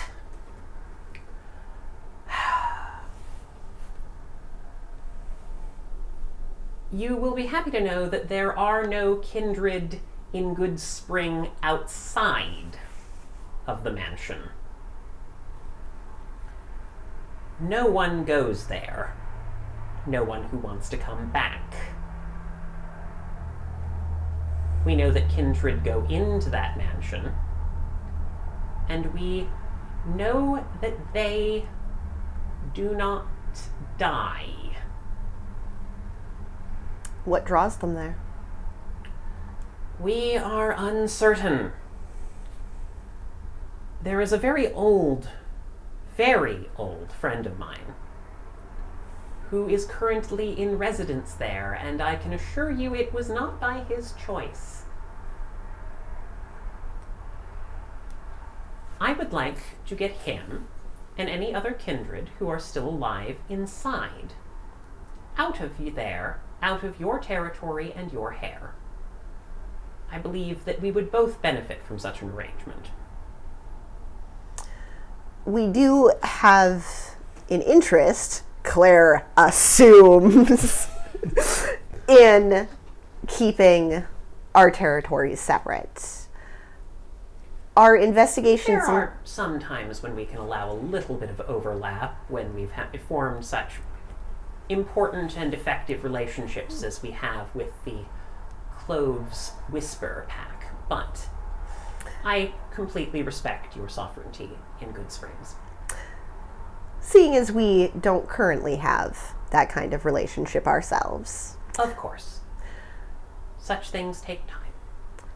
Our investigation into the mansion is ongoing. If there are kindred inside who are able to be retrieved, it seems likely that we could attempt to do so as smoothly as possible. How, if I might interject, how do you propose that they be moved, placated? I've heard that when people of your type don't feed for a while, they get difficult to have a conversation with, shall we say. You're not correct. However, they have not been behaving normally. Our ability to observe them is extremely limited, obviously. However, they do not appear to be exhibiting the symptoms of withdrawal that we would expect. Something is moving them. That is our current hypothesis. So your assumption is that they're not exhibiting withdrawal because their behavior is being forcibly changed rather than them not experiencing withdrawal for other reasons. At this moment, that is a hypothesis, not an assumption. But yes. I also can tell you a few more details from our work. Please do. I have lost a few very good, very important people scouting that area. Those who would not be affected by the, let's say, pull of the mansion. I also know that your current, I believe it's referred to as a den, was That's correct. occupied prior by two different groups following our occupation before yours. One of them was what we can only assume to be a cult. They were the ones who built that turret that sits on your house rather incongruously. The other group is concerning. We don't know very much about them, and they were thorough. Many of them had advanced degrees, and after some incidents that led to losses on their part, they left. Advanced degrees in what specifically? a variety of fields. Theoretical physics, biology, chemistry, and one who researched mythology. All right, I think I understand what you're saying. Perhaps. Would you care to shed some light on this? If you might have an idea of who they might be. I know they were supernatural researchers of some kind, but I don't know which ones. I didn't really look through the building very thoroughly. I was only there for a few hours, as you know, but your description seems to make me think that they were the Magi, or at least a smaller cabal. I am moderately convinced that the Magi were not involved in that situation. Oh, that is interesting. Moderately. Poker face, poker face. You want to roll that again? Oh, God.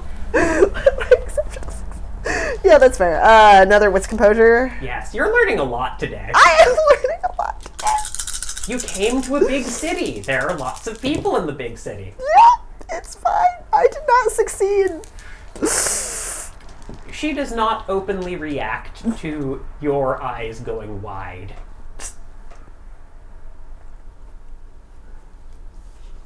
Poker face, poker face, poker face. In any case, the individual who I'm most interested in extracting is named Nicholas Curson.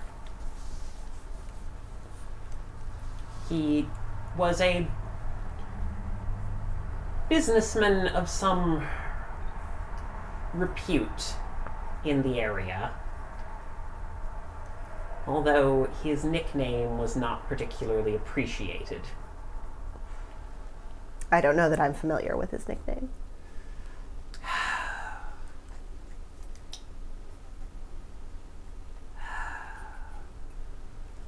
Are you familiar with the story of Melted Nick? Ew, I mean, low-key might be, because he sort of... Do you want to roll me a memory check? That would be, I would say... I would say intelligence and composure. Oh, two of my two best stats. Don't mind if I do.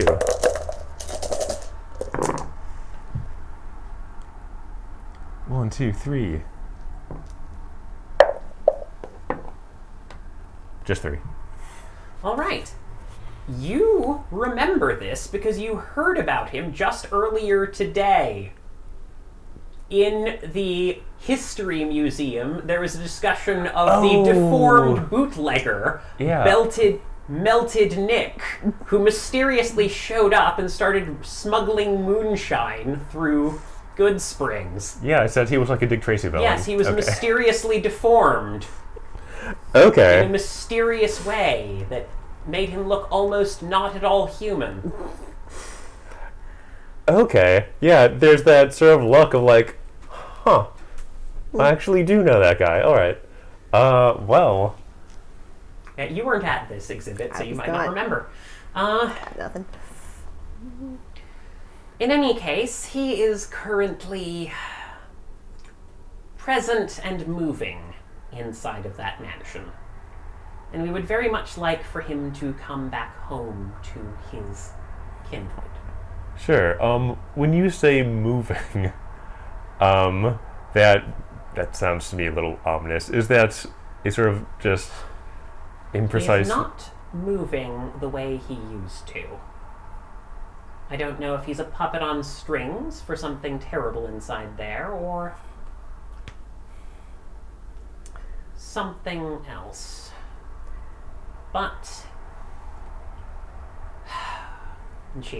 there's a moment where her face, you almost feel like you're seeing something real on her face, where she says, "He's a friend. And I don't recognize him right now. At least not from the pictures and videos." Oh, would you allow us to see these before we go in? Knowing what's inside would probably make an op we run much more efficient. Do you have a secure system by which to receive files? Oh boy, do you ever! Yeah, I have a supernally secure system, actually. I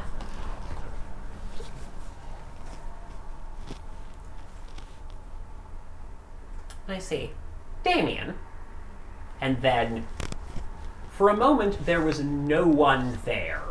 And then suddenly, a mysterious, deformed-looking guy in a fancy suit with huge pointed ears and a strange curled nose appears suddenly right next. Can I get composure checks? Just flat composure checks Just from both flat both composure. Of you. Yep. Wow, that's terrible. Oh, shit! Not a subterfuge composure? No, just Okay. flat composure. None for me. Yep. You can't help but go, ah! You managed to keep your cool. Poker face, poker face, poker face. And she says, yes, my prince, what can I help you with? Oh god, he has the voice. And she says, would you be so very kind as to make sure that you transfer files appropriately and securely from the observation project to the one Mr. Sawyer here? Oh, absolutely. What VPN are you using? He'll just rattle off his IP Yeah. address. I'm sure he has it memorized. You respond. Yeah, you get... For a moment, you feel an immediate spiritual kinship as this person actually knows what he's talking about. Hell yeah, alright. Yeah, no. There is a big wall of technobabble happening right next to you, Claire. It's fine. Okay. Is the observation project ongoing and structural?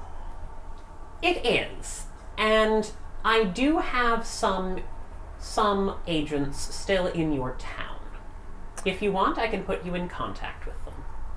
Thank you. I believe the current head of that project is... One moment, let me pull up some information. She pulls out a tablet of her own from her purse and starts looking through. And just give me a second to pull this up.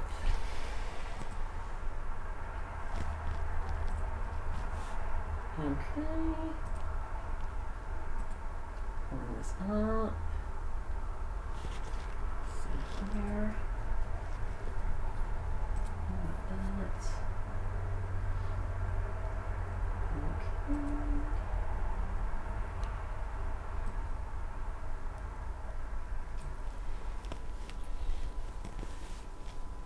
Let's see here.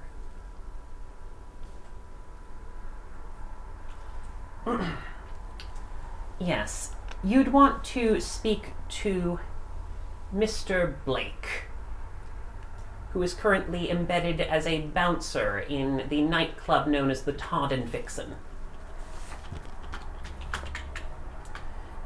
He will be able to provide you with additional support. Thank you. Anything that we can do.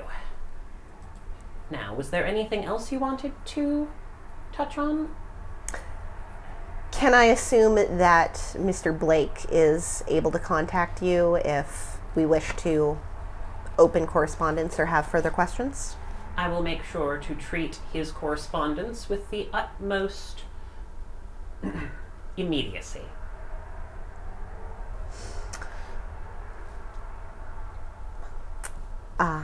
Do you have further questions? I have so many questions that the mind reels. I suppose, is there any compensation you could offer the other members of Claire's pack, besides the withdrawal of your presence from Good Springs? Claire is She... amiable, but some of her colleagues might not want to run an errand for the Vampire Prince of Denver only on just sort of non-escalation. She tilts her head to the side.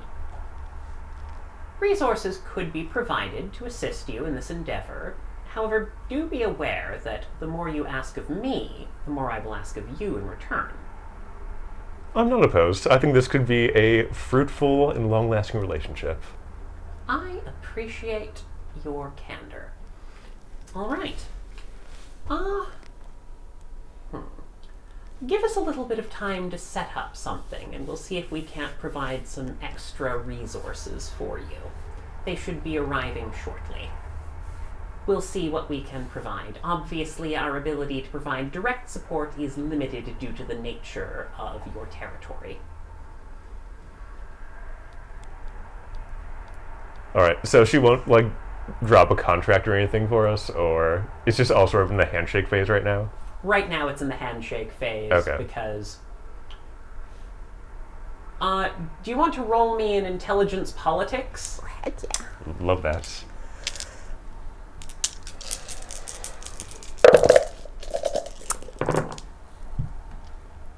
Okay. 3 for me. Oh, wow, you've got this on top. Good. You get the sense that this is someone who has something in mind, but doesn't want to commit to it just yet before she's had a chance to see you in action. You get the sense that this is a, I have a lot of money, but I don't give it away easily. I also don't know if I'm ready to trust these yahoos with any resources just yet. We are yahoos, that's fair. Indeed. She has this pegged, we are yahoos. Mm-hmm. Absolutely. So, anyway, but yes, no. I wouldn't actually mind just catching up with you, for the record, Miss Whitlock. I genuinely do support what your sister was trying to do in rallying the Senate. I think she had a very good shot at governor, and I would very much like to see her restored to that. It's about that moment that you get a phone call. Okay. I'm so sorry. Please forgive me. One moment. Of course. You pick it up. Yep. Who we got? And you immediately hear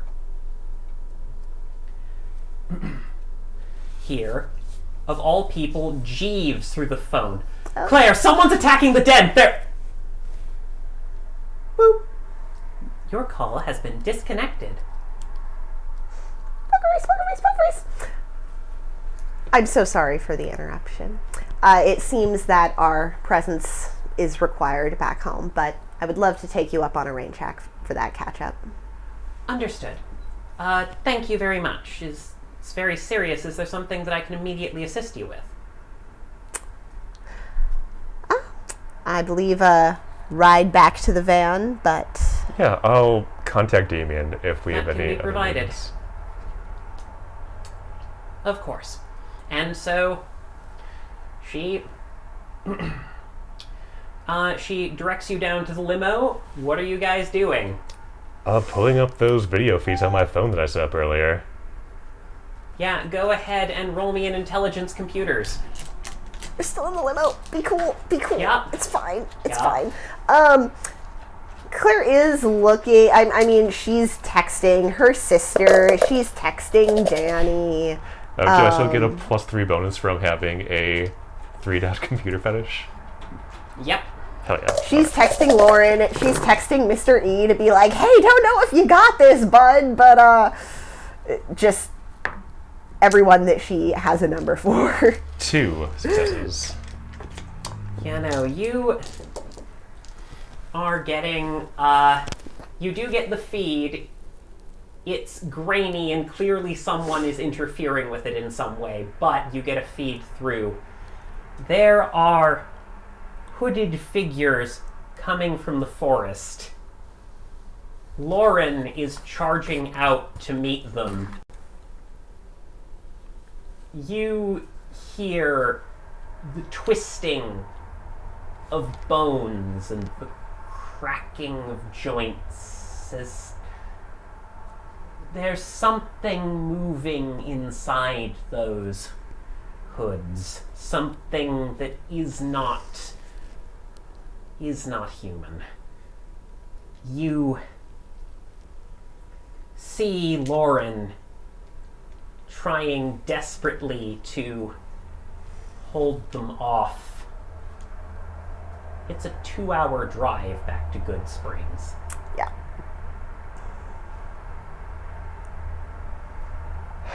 Are you gonna keep watching?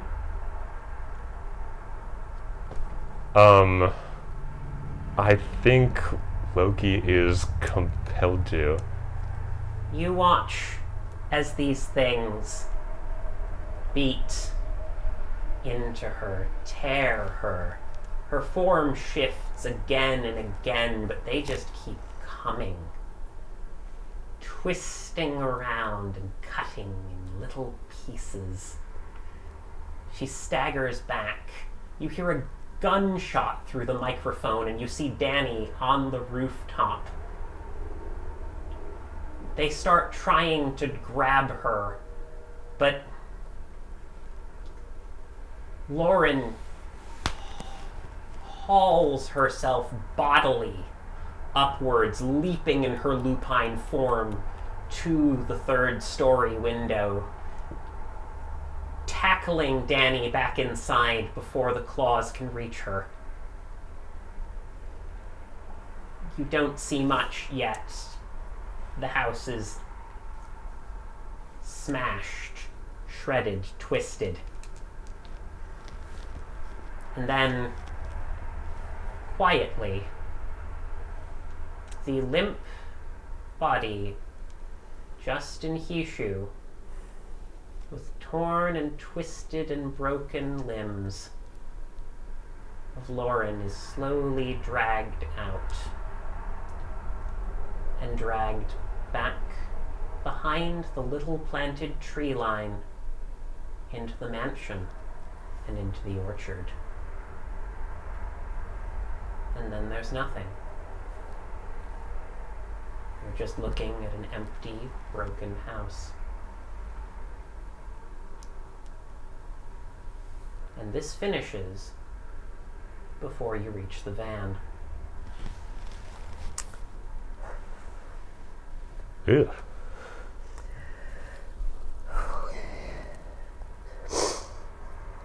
You're just staring at it. Something completely empty. Well, now it's the time to stop staring at that and start trying to think. I guess I'll send a message to E and tell him not to go back to the house and to meet us at, like, a secondary location in Good Springs. The tea shop, he messages back, and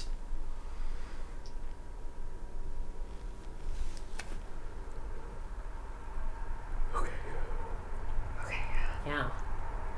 And so you drive. I presume you're heading straight back? Yeah. Yeah, I think there's nothing else to do. You're flicking. Are you going to keep flicking through the cameras?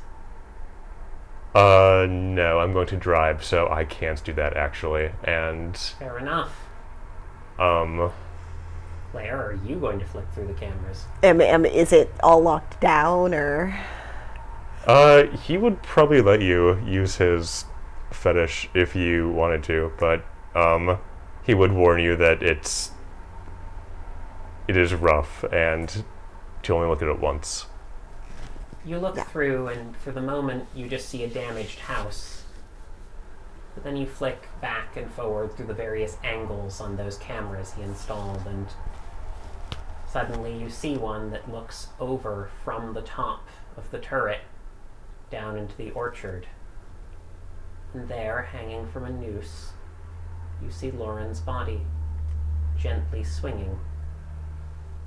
You stare at it for a moment, and then something truly horrible happens.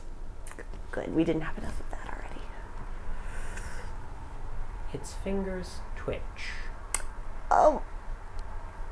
The straw men, those little scarecrows, walk slowly, casually up to it and cut the noose down. The body lurchingly, with no sight of life in its eyes, stands up and walks slowly, jerkily, deeper in to the depths of the mansion.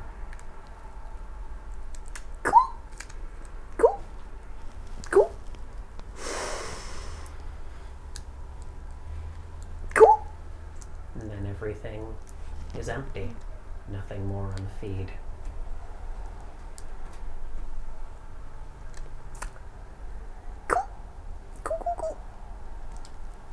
How much of this you can't help but remember a line from the note. I hope this is goodbye.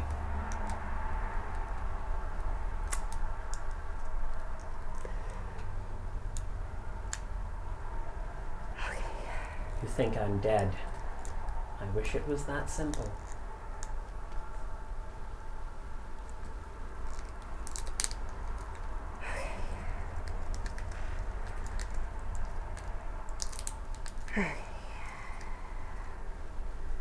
We've got a long drive back. Are you going to say anything to each other? You do get a text back from Sophia. Oh, good. I'm laying low in town. I was at the post office. What's going on? Don't know yet. Just stay in town. Understood. Love you. Please stay safe. It's fine. Just sends back like a little like heart emoji and a thumbs up because that's all that she can do right now. It's been a really long day. Yes, it has. Yeah, there might be a few bored attempts from Loki to make conversation, but after seeing and experiencing something like that, what do you say for more than 10 seconds? Yep. Oh God. Okay. Just watching your friend die on camera. It's not exactly easy to digest.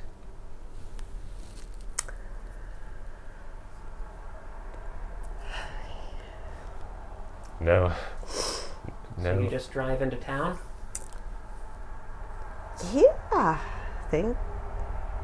I'm definitely not stopping by the house. Clary's like, do we need to check on Jeeves? I mean, we probably should, right? Yeah, I think I will try to call him relatively soon after. You call him. No answer. They got Miss Froster too.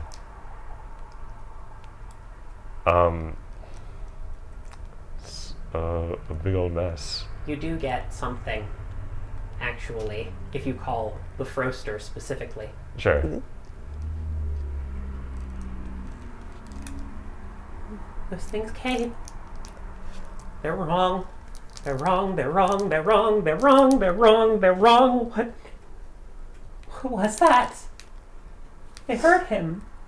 They hurt her. What? I can't move. I never could. I'm sorry. I couldn't do anything.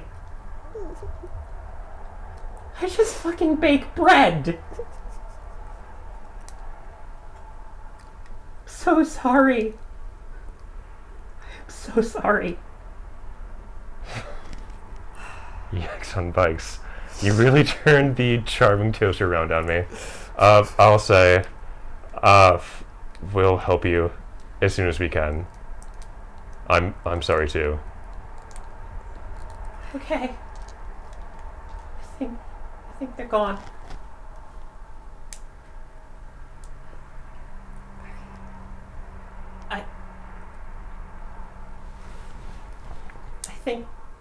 I think she saved Danny.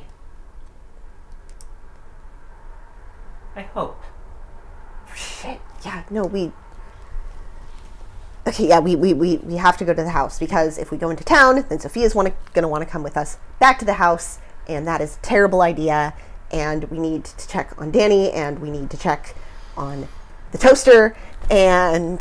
I can take you back, but I can't fight, especially not something like that, so... Neither can... I mean, in case you haven't gotten this, I have been a werewolf for like 36 hours. I am not an expert here. I do not have authority here. I did not know that vampires existed until like 2.5 hours ago.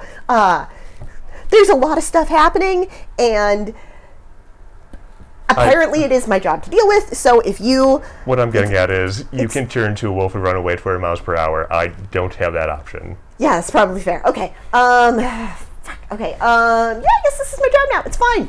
It's fine. It's fine. Can you drop me off at the house? Absolutely. I'll be your getaway driver, and I'll look at the cameras and let you know if anything's coming. Cool. Thanks.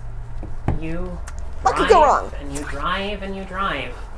And eventually you get back to the house. It's fine. It's quiet. Completely quiet. And one of the first things you see is a bloody-knuckled Danny Yoon sitting outside the house,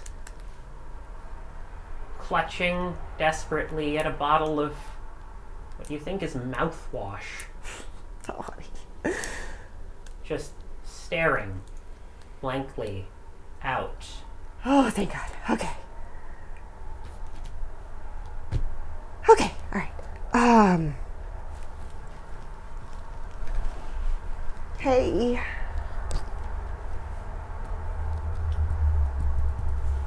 I heard it, you know.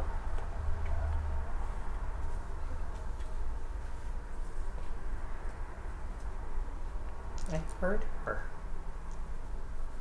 I heard her after she was dead. And here. She points to her head. That's not great. I always hear everything. Everyone acts like I'm just completely worthless, and I am. I absolutely am. You're really not.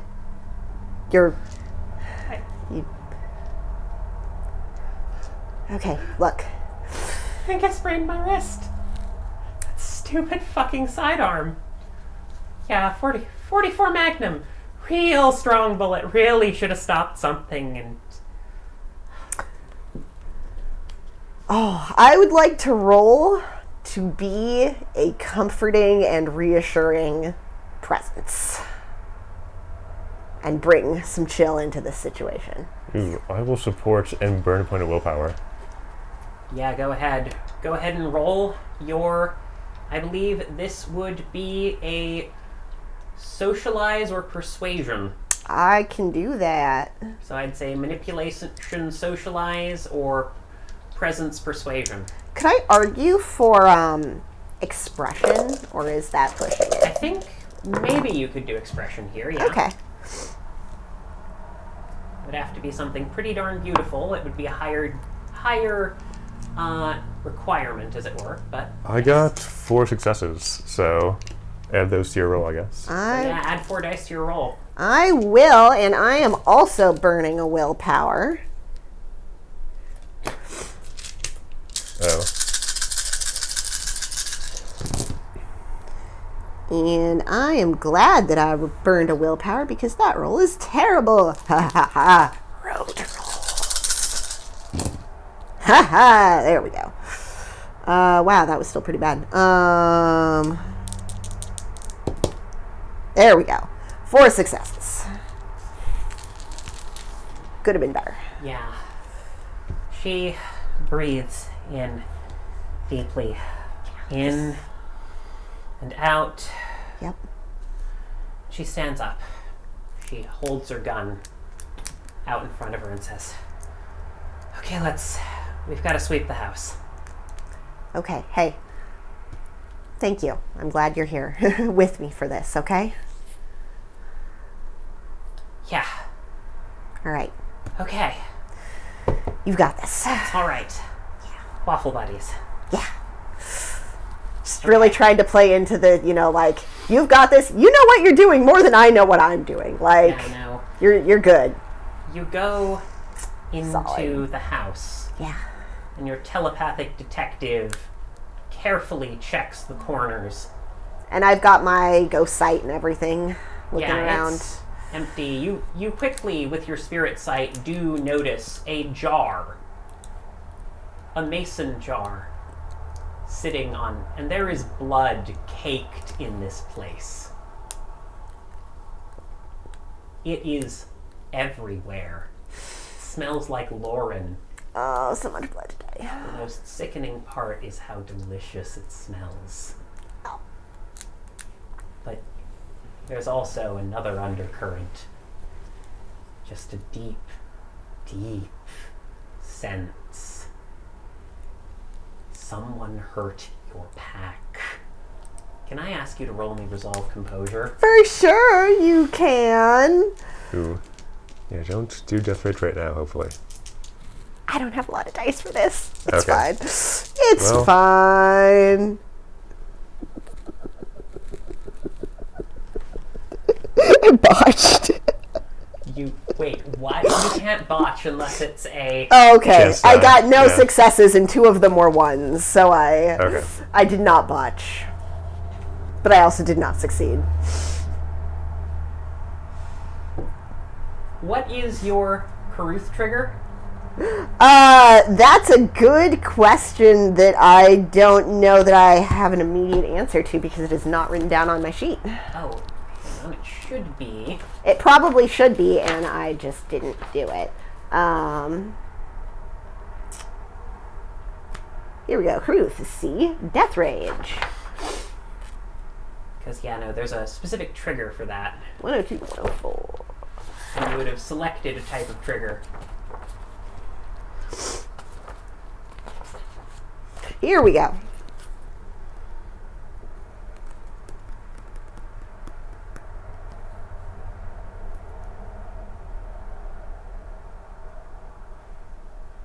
Yeah, I don't think I actually picked one of those.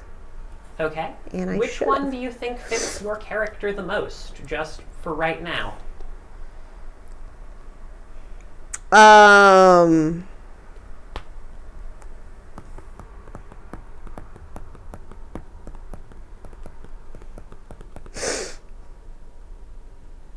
I mean, the obvious answer to this is a pack member takes lethal damage, and that's not the helpful answer, but that is the obvious answer.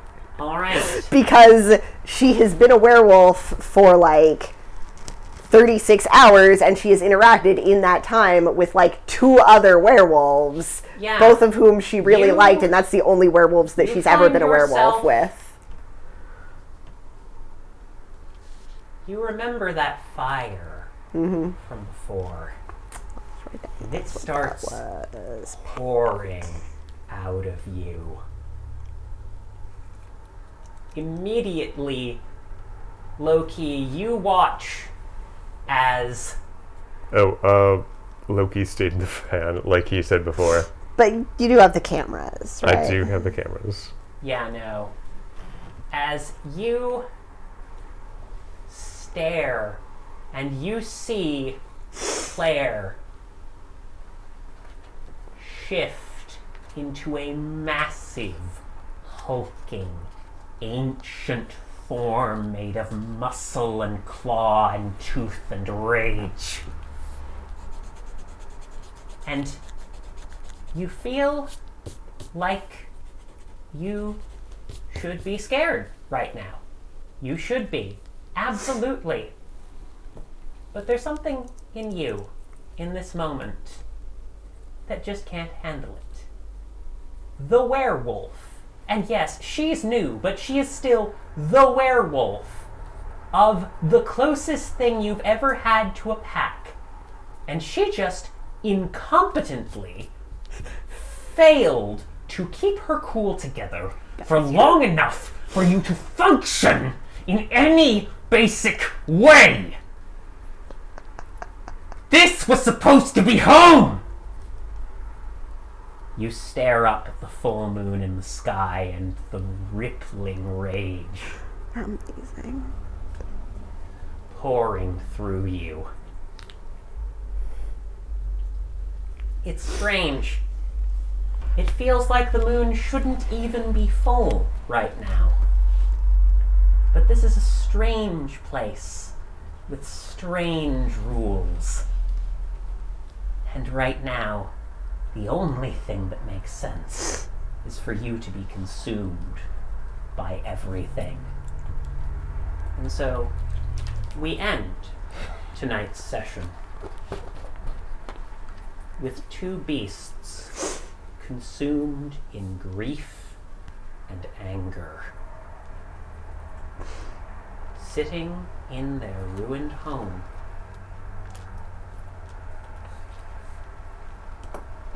with the only person who has any experience with this miles away. Thank you for joining us for this session of our Werewolf the Forsaken Chronicle. Now, to end this, Awu. Awoo! The Very moon. much. The moon was a jerk this time. She chose a wrong moment to do this.